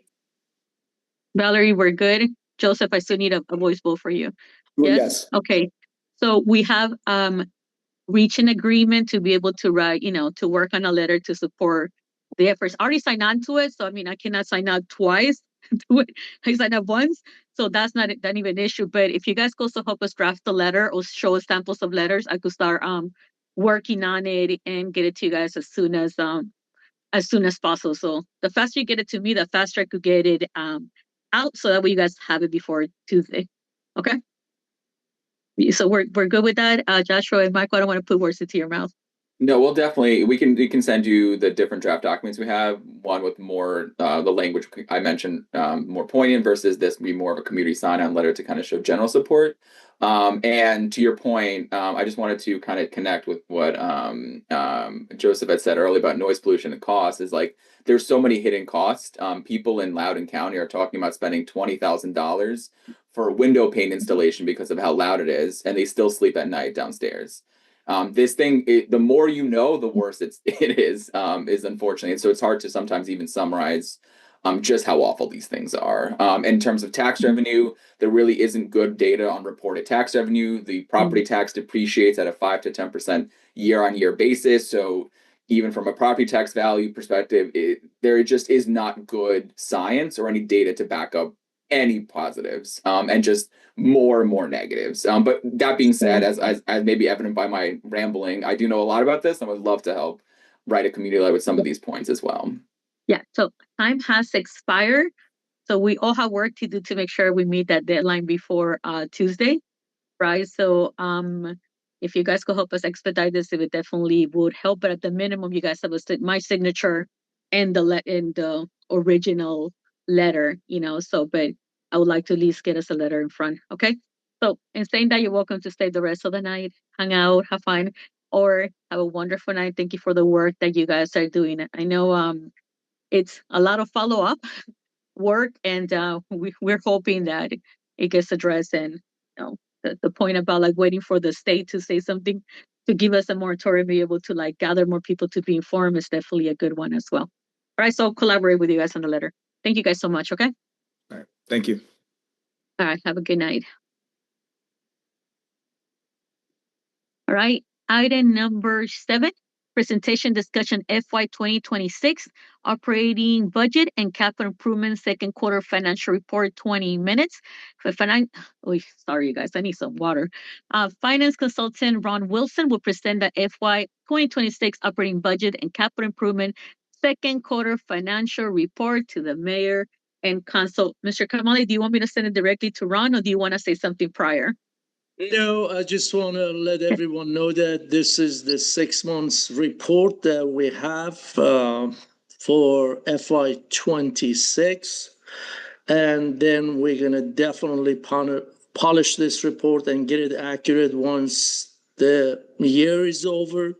So please be patient. If there is any question, I'll be glad to answer. Ron is here to answer.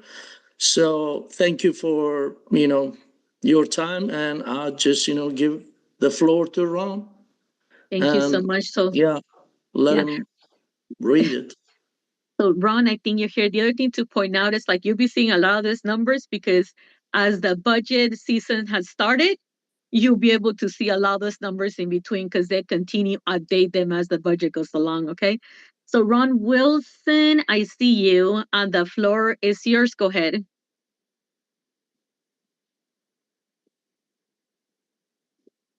Ron, so I don't think we need to have you read line item by line item. If not, we're going to be here until like tomorrow easily. So Councilor, are we okay with just reading potentially the bottom lines?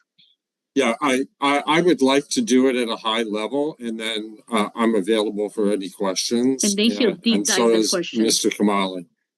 Yeah, because you're talking about pages and pages. Go ahead, Ron. Yes, I'll start with a couple of observations. One is that we are tracking well to the budget.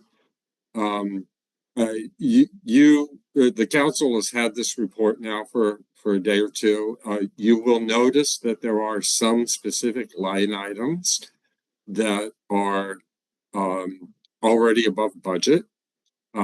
We will address those issues in our spring budget amendment process, but I will talk about them a little bit tonight so that you know the background to them. This first page is the mayor and council budget, and the one item that is sticking out is the association dues. We budgeted 8,000. However, I believe it was July. We renewed the MML association dues, and those alone were 10.1 thousand. So two things: we will need to do a budget mod, and also we will need to increase our budget going forward. Next page will be City Hall, and this is a rather lengthy one. The item legal services 5401, there was some question about that. We have already exceeded the budget. We had quite a number of personnel issues, legal issues that needed to be dealt with. Maybe Mr. Kamali feels differently about this, but I think that any discussion about the detail of those particular issues probably needs to be addressed in a closed session, since they are personnel matters. But that's just my thought on the matter. That's not definitive in any way. But the fact is that we had a number of personnel issues that had to be addressed, and there was a lot of legal work associated with those. It's not the kind of thing that we anticipate will be recurring. So we'll do a budget mod for this in the spring, and we'll look at what we think will be ongoing, but the ongoing budget probably won't change that much. Melissa, if you'll scroll down a little bit, looking for other notations. Okay. Under association dues, we paid the Anacostia Trails Association earlier in the year. That's the only item currently in this expense, and that alone was almost $2,100.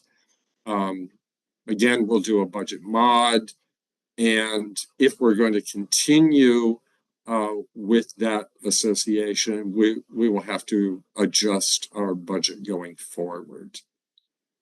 Then second item from the bottom is the Potts Hall redevelopment. You'll recall that last spring, we did a budget modification for Potts Hall and a use of fund balance, and that was for $2.5 million at that time. Because of the timing of the project, it wasn't all completed in fiscal 25. We actually only spent $1.5 million. Of course, when we were doing this fiscal 26 budget, we weren't anticipating that. So we didn't budget anything for Potts Hall for 26. We will be coming back to you with a budget modification in the spring to rebudget the $1 million or so that wasn't spent in fiscal 25. And then in the section below, there are a couple of grants that were not budgeted for this particular year, and we will be adding those in the budget modification. One was a new one was a new grant for the solar panels, and one was the 31st and Perry Street, or what we also call Green Streets, that we thought was going to be completed in fiscal 25 and was not. So we will need to do a budget modification.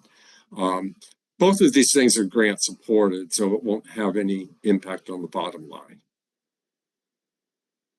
The next section is administrative services. I don't have any notations here because nothing is unusual. So they are tracking well to budget. The next section is code compliance. We have one item that is already well over budget, and that's the building repair and maintenance for code.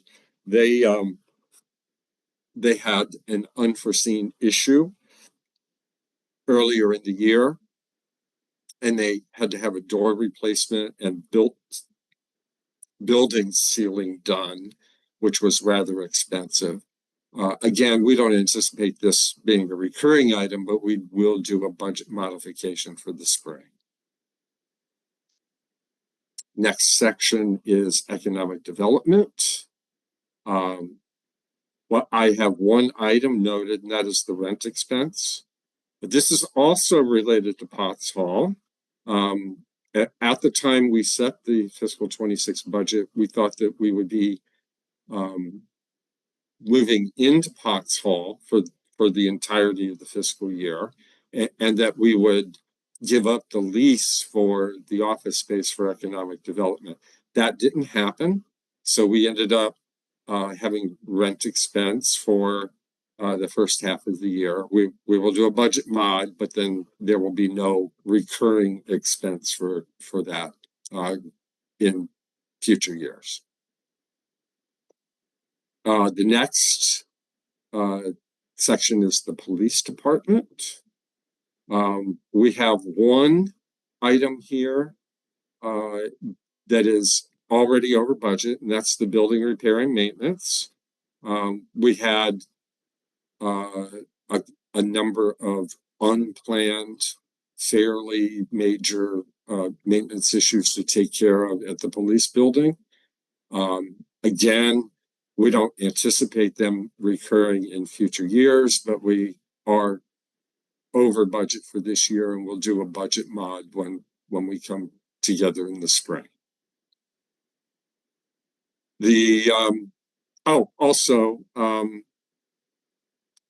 Just to point out an unusual item, we have this professional contract services for a previous year PACT grant. This expense was recognized near the end of fiscal 25. And then sometime later, that expense was canceled. So we have a positive expense in fiscal 25 and negative expense in fiscal 26, and they cancel each other out. The next section is public works. Again, you'll detect a theme here. Repair and maintenance, this one for vehicles. We had some major issues with one of the trash trucks and some rather hefty expense. So we are over already for the year for this expense line, and we'll be doing a budget mod. The issues that we were having with the trash truck was one of the factors that led us to look for grant funding for some new trucks. So if you recall, we did a budget modification earlier this year for the purchase of an EV trash truck with some grant support for that, 80% grant support for that. We will be doing a second one in fiscal 26, and that will be in the budget as well. And then under the bike co-op, you can see that we are rather significantly over the budget for the year here. Again, this was due to an unplanned roof repair for the bike co-op of several $1,000s. I don't remember the amount exactly, but this overage is if I recall, it was about $9,000 for the roof repair. So that's the reason for the whole amount of the overage at this point. And then building repair and maintenance. While we're not over budget this year, we did have a $13,000 expense item so far, and that was for the front gate at the Public Works building. And then finally, under street light and signal repair, we are over budget already halfway through the year. And this was due to a major expense to replace a main electrical box for the street lights. Then, well, if you'll scale down, there's one last section, we call it non-departmental. This is just the contingency account and the bond expense. So the bond expense is straightforward, it's right at budget. So far in the contingency account, we've charged that with $46,000 of expense against the $110,000 budget. So that's the overview. And certainly we're open to questions. Okay, thank you so much. For some of you guys that have not gone through this process, a point of reference more or less is they will come up with a budget amendment in the spring. They don't do one every month. They go ahead and do one in the spring, have it all. I don't know, Mr. Kamali, maybe 4 or 5 years ago, it was decided that instead of that they would do it per sections instead of having a bunch of budget amendments, it'd be like, here it is, what it looks like. So that way. And so far, what they would do is basically go through the budget and figure out what line items are not going to be used, that they went under. Right? As you saw, there's a lot of stuff that are not read in the document. And they will allocate it towards the areas that are read, and then adjust them, and then figure out whatever they see is going to be a reoccurring cost. You know, as the new budget comes through, increase the line item. If it's a one thing, then if they don't see the need for them to do it, then they would not recommend that. So that's more or less, Mr. Kamali, am I correct? Before I open it up to council? Yes, okay. Mayor, and just want to let them know that, there are times that we have to move money from one line item to another one. This is going to happen during the budget amendment. And at the end of the game, we're going to have a balanced budget. We're not going to spend, we're not going to have an overage, and we're going to have a surplus, because I've been here 5 years. I can show it to you. Every year we got more than $500,000-$600,000, a surplus in our budget. So just be patient until we go through June the 30th, and then you'll see the audit report, and you'll see the final document that is posted on the city's website right now. They can go to FY25, the fiscal year 2025, and see our final report. But I welcome any question. I can be available. Ron is available, and just let's go through the question, Mayor. Thank you. I just wanted to make sure I give you word. All right, Council. Oh, so I'm going to go through. So I'm going to go through. If you have any questions that they're able to answer. If not, you guys can answer later if there's something that comes out in your mind. All right. So Danielle, you're going to go first. Okay, great. Thank you. And thank you, Mr. Kamali and Ron, for the presentation. I appreciate it. I sent you an email earlier with some things that I had concerned, and I really appreciate you addressing them. So save some time with that. I did have one question just to clarify the Potts Hall redevelopment. The Potts Hall redevelopment, that's money we allotted last year that hasn't been spent this year, correct? Okay.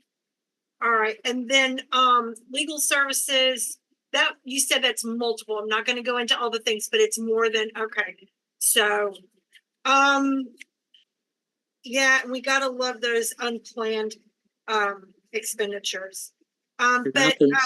yeah, it does. It does. It happens in private life just as easy as it does in city life. Though you covered all of the questions that I had. So I will, thank you again. Okay, thank you guys so Thank you. much. Just be cautious that it's 5 minutes remaining, everyone, in case you want to add more time if you need to, okay? Joseph Valerie? Thank you, Mr. Kamali and Ron, for this presentation. I had some questions, but Ron covered pretty much all of them already. And obviously, if you guys had a crystal ball, you probably wouldn't be working here because you'd be billionaires because you'd be able to see the future. So, some stuff happened. But overall, it looks like every department has more money left than we've spent in the fiscal year. So, given that it's halfway through, I think you guys are on track. Good work. Thank you. Valerie?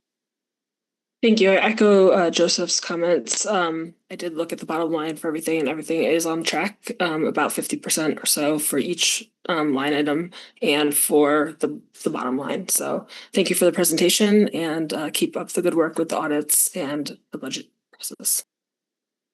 Thank you. So the other thing I wanted to point out that I don't know if people are aware of it. The budget's a process that the minute the fiscal year starts, the audit process also starts along with it. So as they're expending, the auditors are also like sending information of things that they need to pull and report. So they do not. I want to make sure that it's clear that the audit doesn't start, in how do you call it, coming up after the budget, like coming up this summer, right? They are No, through the Mayor, we're year. gonna start it in May. I'm sorry. We're gonna Yeah. start it in May.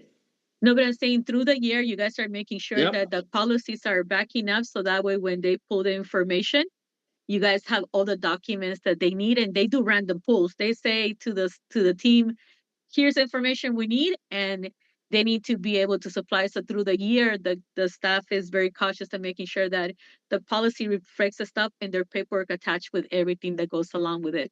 So it's a lot of work, and especially right now because you guys are also working on the budget as we speak. So at least for me, overall, thank you guys for the work that you guys do. It is a small team, but it's a mighty team. And definitely that definitely will help. So I see some things in the chat. I will email City Hall. Marcia, so if you have a question, you could email the city manager.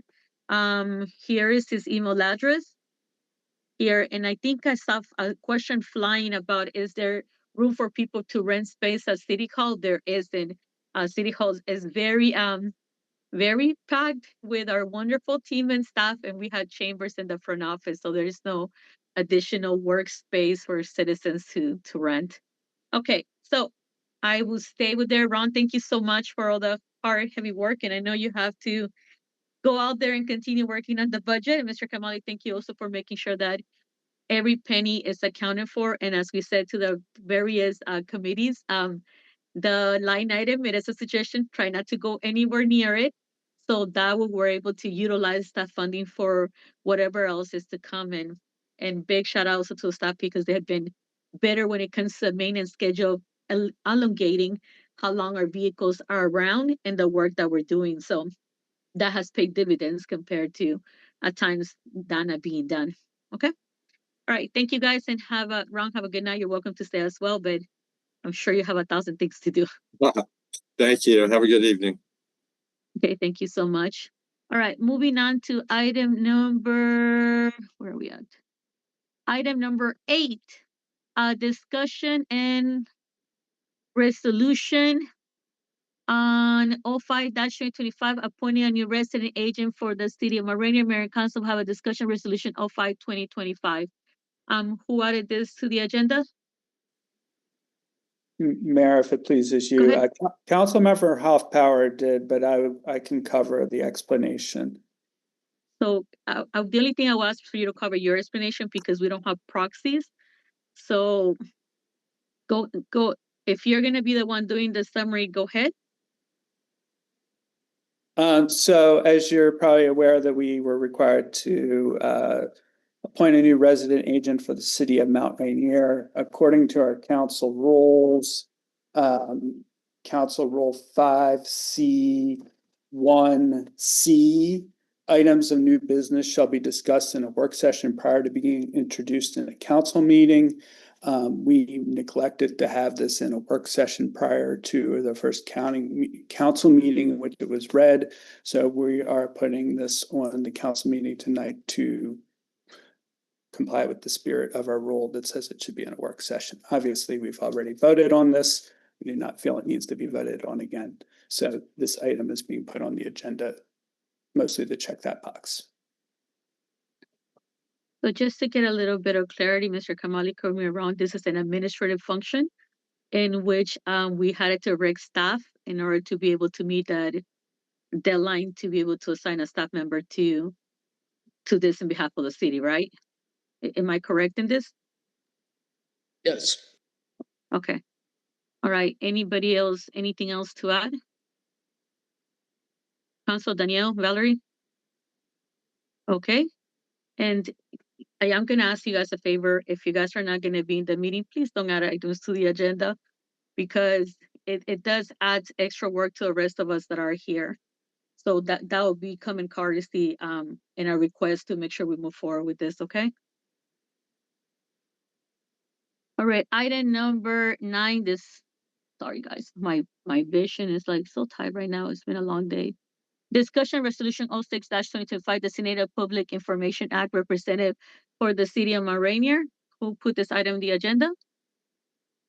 Mayor, if it pleases you, it's the same story as the last one. Councilmember Hoffpower put it on, but I can cover the explanation, and it's exactly the same as the last one. Okay, I guess my same ask will stay. If you guys are not coming to the meeting, please don't add any items to the agenda in order to be respectful to the rest of us. Mr. Kamali, I guess I'll point it out again. This was also an administrative function, correct? That needed to be done, and it was a timely matter. And it did had the readings required, right? Exactly, and it was recommended by the city attorney that we need to get it done. And ASAP. All right. I'm sorry. Just Yeah. go ahead. Just to have No, I just want to let you know that, Mayor, please, let me just, finish that. We came back from the recess and the council team that are objecting to this one, they were there at that time. And I wish they had told me when we sent the package, they should have told me this needs to go to the work session. And I do appreciate if in the future, if there is anything, look, I am human. Melissa is a human too. And if we don't know anything, please advise us and we'll be glad to go. And moving forward, I'm going to put everything for everybody's attention in the work session discussion. So moving forward, we're going to follow the rules, and this one, in these 2 cases, I was talking to the city attorney and we knew that we had to put it in the, work session, but we came back from the recess and we had the first meeting as a legislative meeting. And it was not really that important, but I follow the rules and please correct me. And I do appreciate your oversight and moving forward. Definitely we're going to have it as a work session discussion and we go through that process and no matter how long it's going to take, that's fine with me. Just a point of reference to make sure it's not laws. The city attorney asked for us to add that to the legislative meeting because of a time of urgency. And that's the reason was added. If that wasn't clear, that's something that the administrative team is going to be able to provide to us. Usually remember that the agenda items are turned in at noon, Wednesday before the meeting. Council, we all get the packages. I think that's what he's referencing on. So if there's something that we have a question, concern about the package that's being turned in or the agenda item, we usually have from Wednesday through Friday to be able to ask the staff before it goes public. So, and everything is said, Mr. Kamal, I want to make sure I capture the spirit. What you said is like, if this is the case, please notify them during that time frame in order to make sure that they know if there's something else that is needed in order when the package comes out to the public, they have a sense of it. Okay. All right, Danielle, I saw your hand up and down. Are you still up or where are you? No, You muted. it's still up. I'm sorry. Go ahead. I want to ask because, and I understand what Mr. Kamali is saying. It was the very first meeting coming back off of the summer break, and to defend Councilmember Jakuta and Hoffpower, they were, barely 2 months in before we took a break, so they weren't really on top of all that. But if I could ask moving forward, and this may be something we need to discuss in a work session and then bring to another work session, discuss it, go from there. But is it possible, would it be possible coming, and I tried to introduce this my first year on council, would it be possible to start the new legislative year with a work session instead of legislation session, so that we can actually introduce new items that have been hanging over the summer, or items that, came up over the summer, or like in this case, or add an extra work session, work session legislative and then work, or just that first month, if nothing else. Now, I had proposed, if you remember, and those who weren't here maybe not remember, but I proposed switching the calendar completely and starting with a work session at the beginning of the month, ending with a legislation meeting at the end of the month.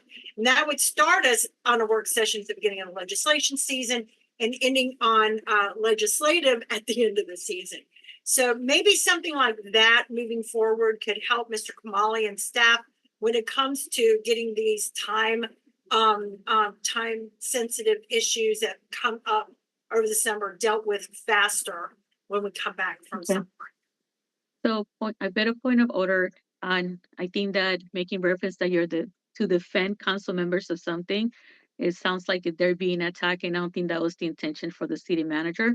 I just want to make sure we get some clarity on it. Excuse me, point of order on that. Go ahead. What's your point of order violation of rule? Please state it. I was personal privilege. My character was attacked, and I did not. And I'm going to repeat again. I did not defend anyone. You can't point of order yourself. I'm speaking. I have the floor. You could do point of order, Danielle. What I said is, like, let's make sure that we stated that the city manager has not attacked anybody. Let's make sure it's clear. He was just asking for clarity moving forward. That's all I'm saying. I didn't say you were. I'm not attacking you, but I just want to make sure you're aware of that. You implied. Excuse me. I am not done with my point of order. You asked for a point of privilege, Danielle. Danielle, you have a point of privilege, correct? By the laws of Robert Rules of Order, I would appreciate it if you let me finish. Go ahead. I did. So you did a point of order. As the chair, I need to ask what point of order has been violated in order to please tell me. That's not a point of order. That's not a point of order. Yes, it is. You have to tell us what rule has been personal violated. Privilege. If you can. That's not a rule violated. If you can just let me speak. Go ahead, Danielle. I will again, but you have to let me know what point of order has been violated. I'm asking you directly what it is. What is the rule that has been violated with the statement? Please. Today is my piece of Danielle, honestly, I'm gonna ask you to maybe mute your mic as you're putting your thoughts together. No, I'm gonna ask you to please let me finish speaking and stop interrupting me. Danielle, I've asked you directly what point of order has been violated. That's what this is what I was asked from legal to go ahead and ask you guys when you guys do a point of order. But you have to be quiet so we can finish. So I'm asking you what point of order is before we move on to anything else. That's all I'm asking for clarity. Personal privilege, my character was attacked. Okay, Danielle, I will go ahead and make sure that to know that there's not violation in a point of order at this point. So therefore, it is not a move forward with the point of order. So there you go. Joseph, I see your hand raised. Actually, Valerie, I have not heard you comment before I go to anybody else. I want to make sure I come to you and then to Joseph. Thank you. So I just want to be clear that Mr. Kamali, in the meeting that we did vote on these, or did begin the readings on these, he did mention that this was being done because it was needed to be done to meet a deadline. And that is rule number 3 of the legislative schedule, which says that can be an exception. I Mr. Kamali, thank you for bringing things to the work sessions beforehand going forward. But I do want to just make sure that we're all very clear that that was an exception for the legislative schedule. So thank you. Thank you so much, Valerie. Joseph? Thank you, Mayor. Mr. Kamali, I want to stress that we were not bringing this to impugn your work. We appreciate everything you do for the city. And I think also this rule have some more clarity because, you know, when we suspend rules, we have a vote. So I think in the future, it also would be better if we were suspending the rule in an emergency for such a thing. Joseph? Does anybody see Joseph? It cut off for everybody. Mr. Kamali, Melissa, is Joseph there? No. Okay. Joseph, you Okay. cut off for a period of time? Yes. So for a period of time, you went off screen, so you know. Yeah, I know. Sorry about that. Okay, thank you so much. I just want to make sure I'll let you guys know so that way we all in the same page on what conversation we're having. Okay. And okay. All right. All right. Can we go back to the agenda? Because I'm assuming from what I was told at the beginning is the same point as the other one. And thank you, Councilor Buda, for making sure we were at the point that it was addressed in the reading of the urgency to be able to select these two individuals to be able to represent the city. Melly, are you there? Okay, I apologize. Sometimes I just want to make sure that it's not on my end that I'm cutting off. That if something's going on, No, it was me. Yeah, it was me. Okay, thank you so much. All right. All right, moving on to the next item. Item number 10, discussion resolution 07-2025, Vice Mayor rotation. Mayor and Council will have a discussion on resolution 07-2025. Okay. We'll go ahead and open the floor when it comes to resolution 07-2025. All right, Joseph. Thank you. I had a quick question for Melissa. The version that we want it replaced ever get sent out? Who's we, Joseph? Or the second version? Okay. Okay. Well, we're bringing back around the vice mayor rotation, and we were told that it should happen in a work session. So that is what we are doing to follow with the council rule. The vice mayor rotation will, the plan is to introduce 3 amendments to this particular resolution that were supposed to have been put into the package, but there were some cross wires.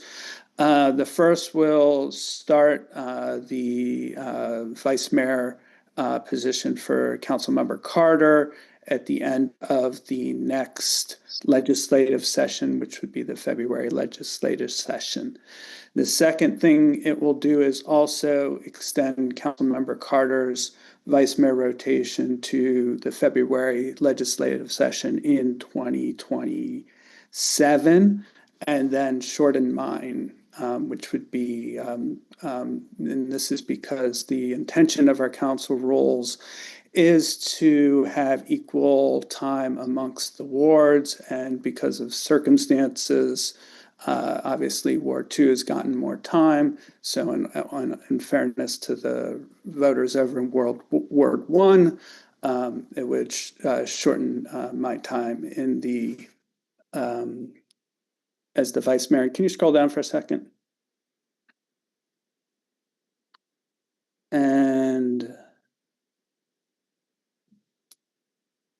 And then the other thing was there's a gap in the time, because if you'll notice that the session begin the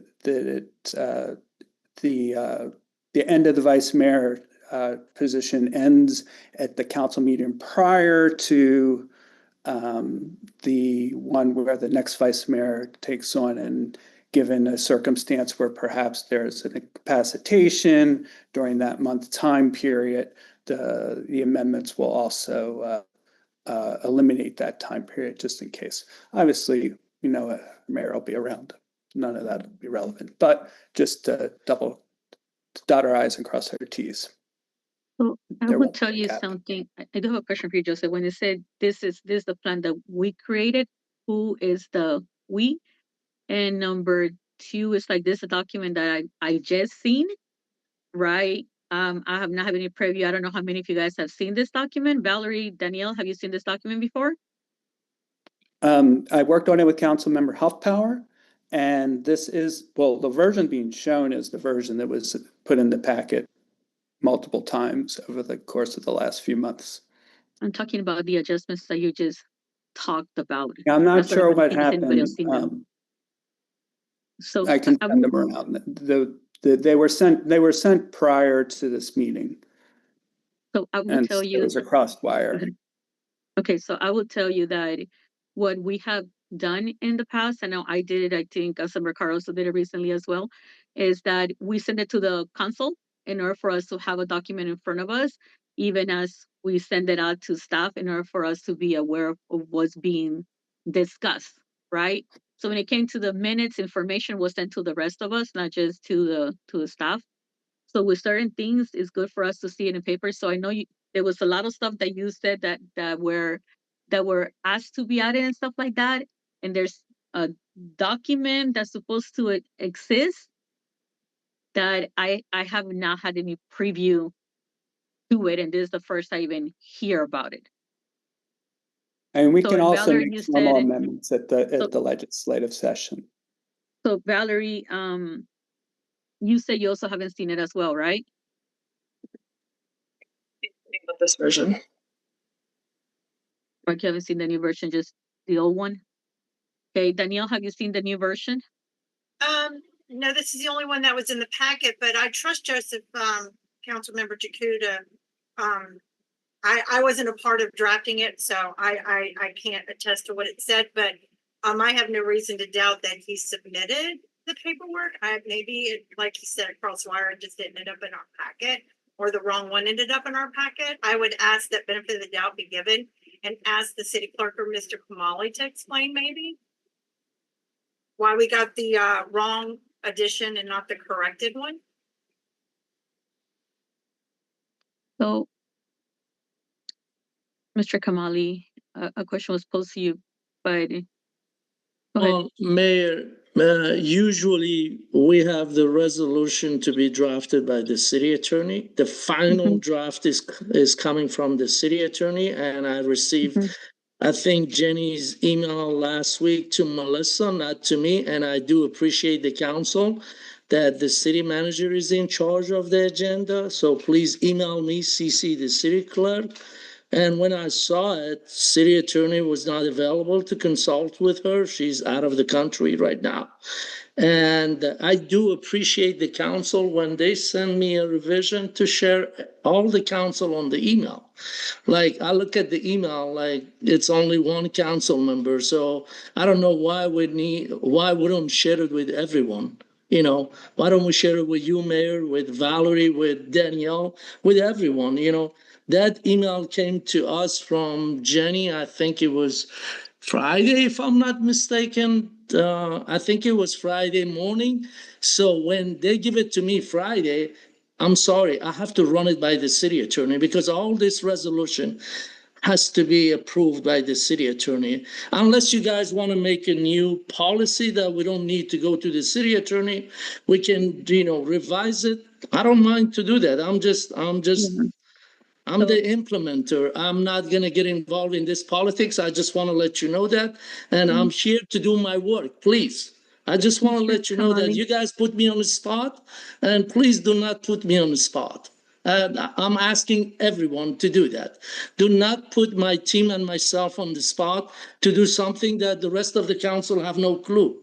So why don't you share it with everyone? Please share it with everyone. And, everyone has a right to understand what's going on in the next meeting. If we're changing something, I think everyone should be entitled to receive that. I don't know if I'm correct or not. I'm sorry. Yeah. So thank you, Mr. Kamali, for the information. Just to point out that Friday was an early dismissal for staff as well. They were not here for the whole entire day. And I will tell you guys that it does not work for the rest of us if more than half of the council hasn't even seen the document. So I definitely would like to have something in writing. I definitely would like for legal to vet the document as well, especially because I just heard saying that we're gonna vote on this on the next meeting, right? That has also not been decided. And I also I know Jenny's not here. So if it's an email that she's submitted, I definitely will have questions about the email that she submitted, right? So there's a lot of unknowns for me at this point. And I will tell you guys what worked best for the previous council was that we shared the documents ahead of time. This is the reason why the agenda items are submitted by Wednesday. We try to get the package out as soon as possible in order to make sure that the staff knows what's coming and the rest of us know that it's coming, which facilitates the conversation because you could think about the information that you see in front of you ahead of time instead of being bombarded with information in front of you. So I will give you guys the mic, but right now it's like I need to think because I'm a little lost for words right now. Go ahead, Joseph. I'm gonna give you the floor, and I'm gonna go around to make sure that we give even time to everybody. I do think Councilmember Carter had her hand up first. So, the chair does decide what order That's we fine. go. I was just noting that. So I just want to make sure that that is respected. Go ahead. Okay. Well, first, we almost never get these resolutions sent to the council. That never happens. I can't believe, I've never seen an email come with a resolution a week or two before. So I don't know where this is coming from.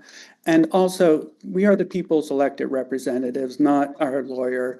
If we want to make a motion to amend a resolution, that is our right as council members. And I'm pretty sure changing November 4th to February 3rd, 2026 is not going to be a legal problem. But that is our responsibility as council members to make decisions, not our lawyers. Just to point out, you did say that there were 3 different additions to the document, not just one date. So I have not seen it, and I have not yet seen what the other 3 additions are. It has been forwarded to the entire council. As of this moment right now, correct? Because it wasn't forward prior. Joseph, is that correct? You just emailed it to us? Yes. Okay. All right, Valerie, I'm going to go to you because the only thing you spoke, and I apologize for this, I've only asked you whether or not you received the document or not. So I am going to cede the floor to you. Okay, thank you. I think as a council, we need to do a better job of informing ourselves of what's happening at the level that we're at. So like it would have been nice to see this beforehand so we could actually have a conversation about the vice mayor rotation versus having this is what we're going to propose and this is the modifications we're going to make. Just in case there was any questions about that, we could go back and forth and have consensus before the meeting starts. I think that would be helpful. Right now, we're talking about a resolution that is not up to date, has not been looked at by anybody else. And I think that that's not fair for the council to be put into this position because it doesn't allow us to have a good discussion one way or another. I think resolutions have been brought to the council in the packages before the meetings frequently. And I think, if we have questions about those things, we have from Friday till Tuesday to talk about. Valerie, thank you, Danielle. Valerie, I will tell you that at this point, time has run out. We could have a motion to continue discussing this, but it does. Okay, can I have a motion on the floor? I would like to make a motion to add 5 minutes. Okay. Second. Can you guys let me acknowledge the fact that a motion's been made? Because if not, it does not work. And it flows better for our city clerk to make sure that we follow it now. So Joseph, you make the motion, correct? Yes, and it was second by, Me, who seconded? Valerie. Valerie. Okay, go ahead, Valerie. You could go ahead and wrap up because we cut you halfway through. If there's anything else you need to add, if not, I have the floor. I don't have anything. I just would like some advance notice on things like this. Thank you. Okay. So I would tell you that at this point, it sounds we're at a standstill when it comes to this document, right? Not even minor modifications were made to the old one, leave alone the new one. The other thing is like there are plenty of people that put presentations and resolutions and documents in the package. I want to make sure it's clear that we are very clear that it does happen and happens often. Some of those packages sometimes are over 100 pages even before we get to the meeting that are given to us with people submitting work prior in order for us to be able to look at it and be ready for meetings.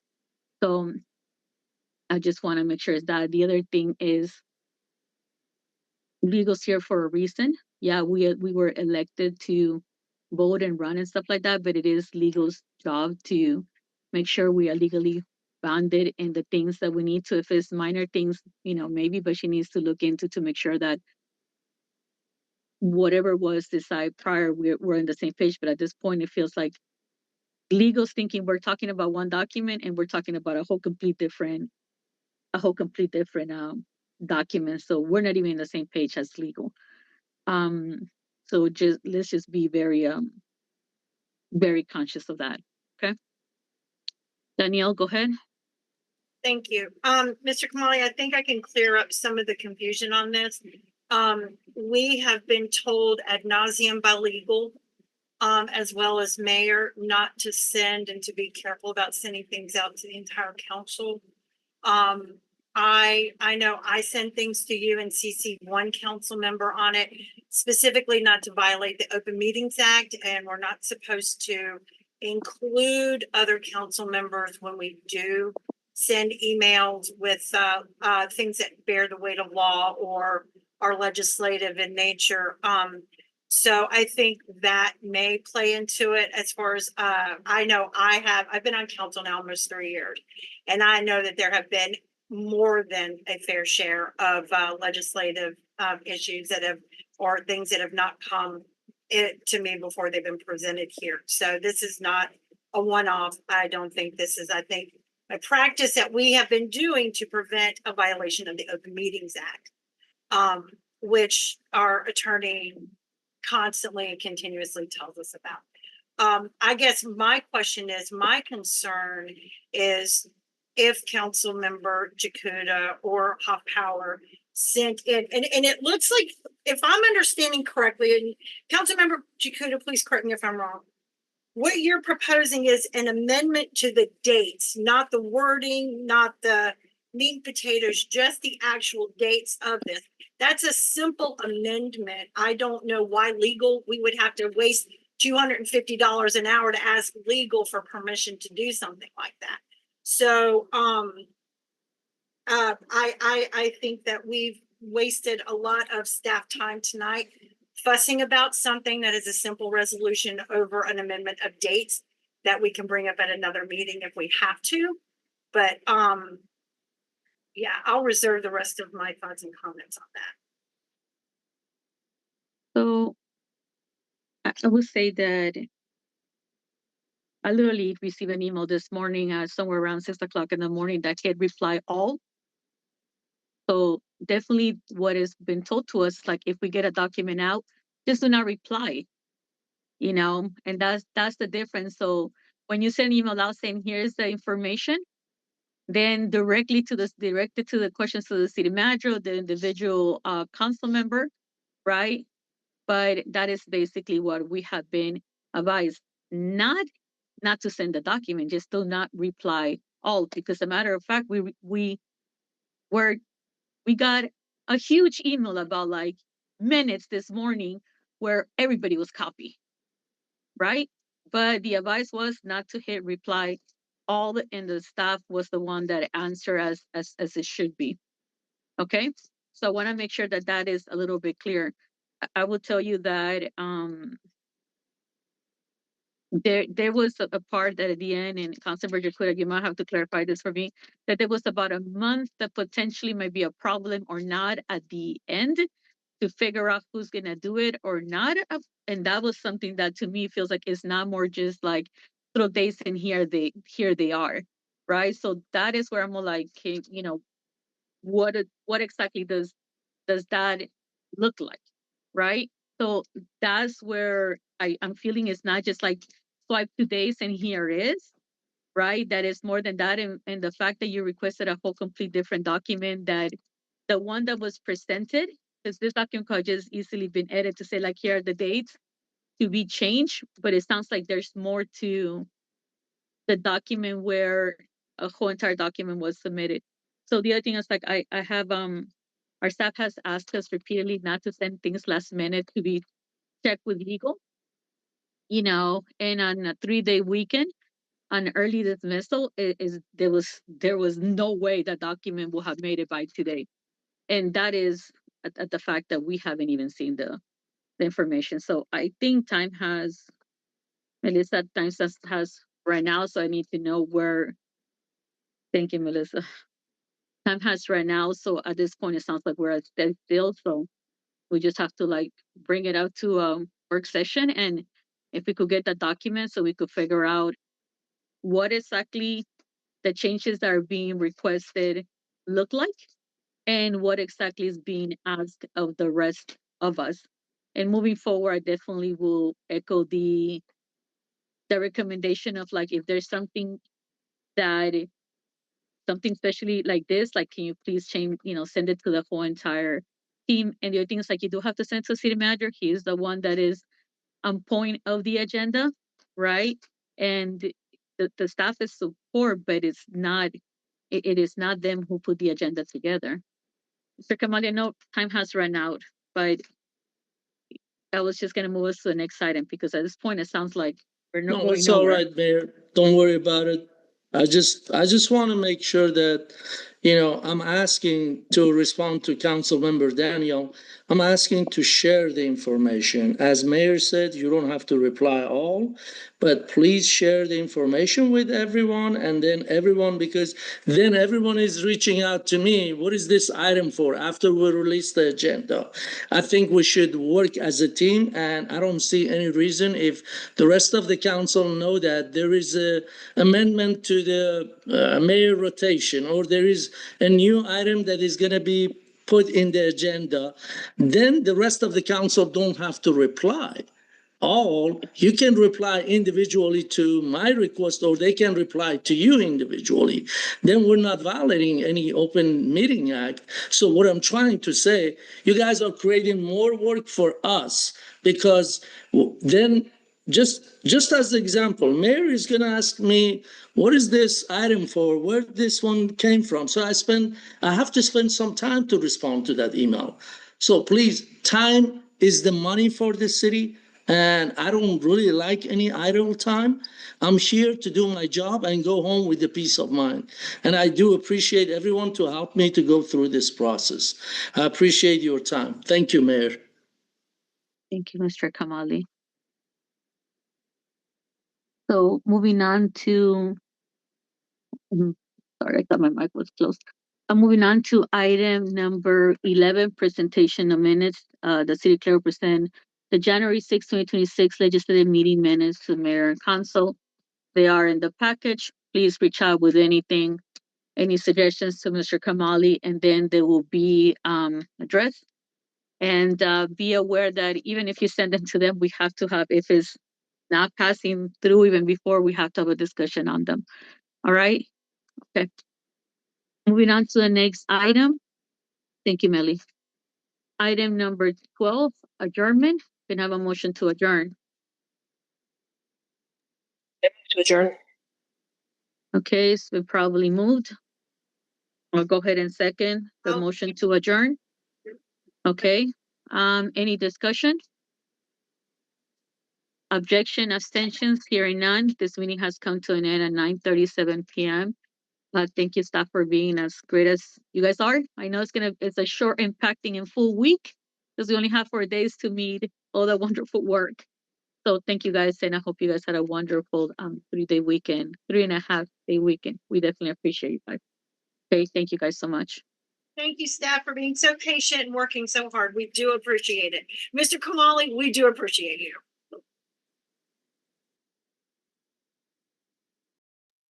Thank you and have a good night.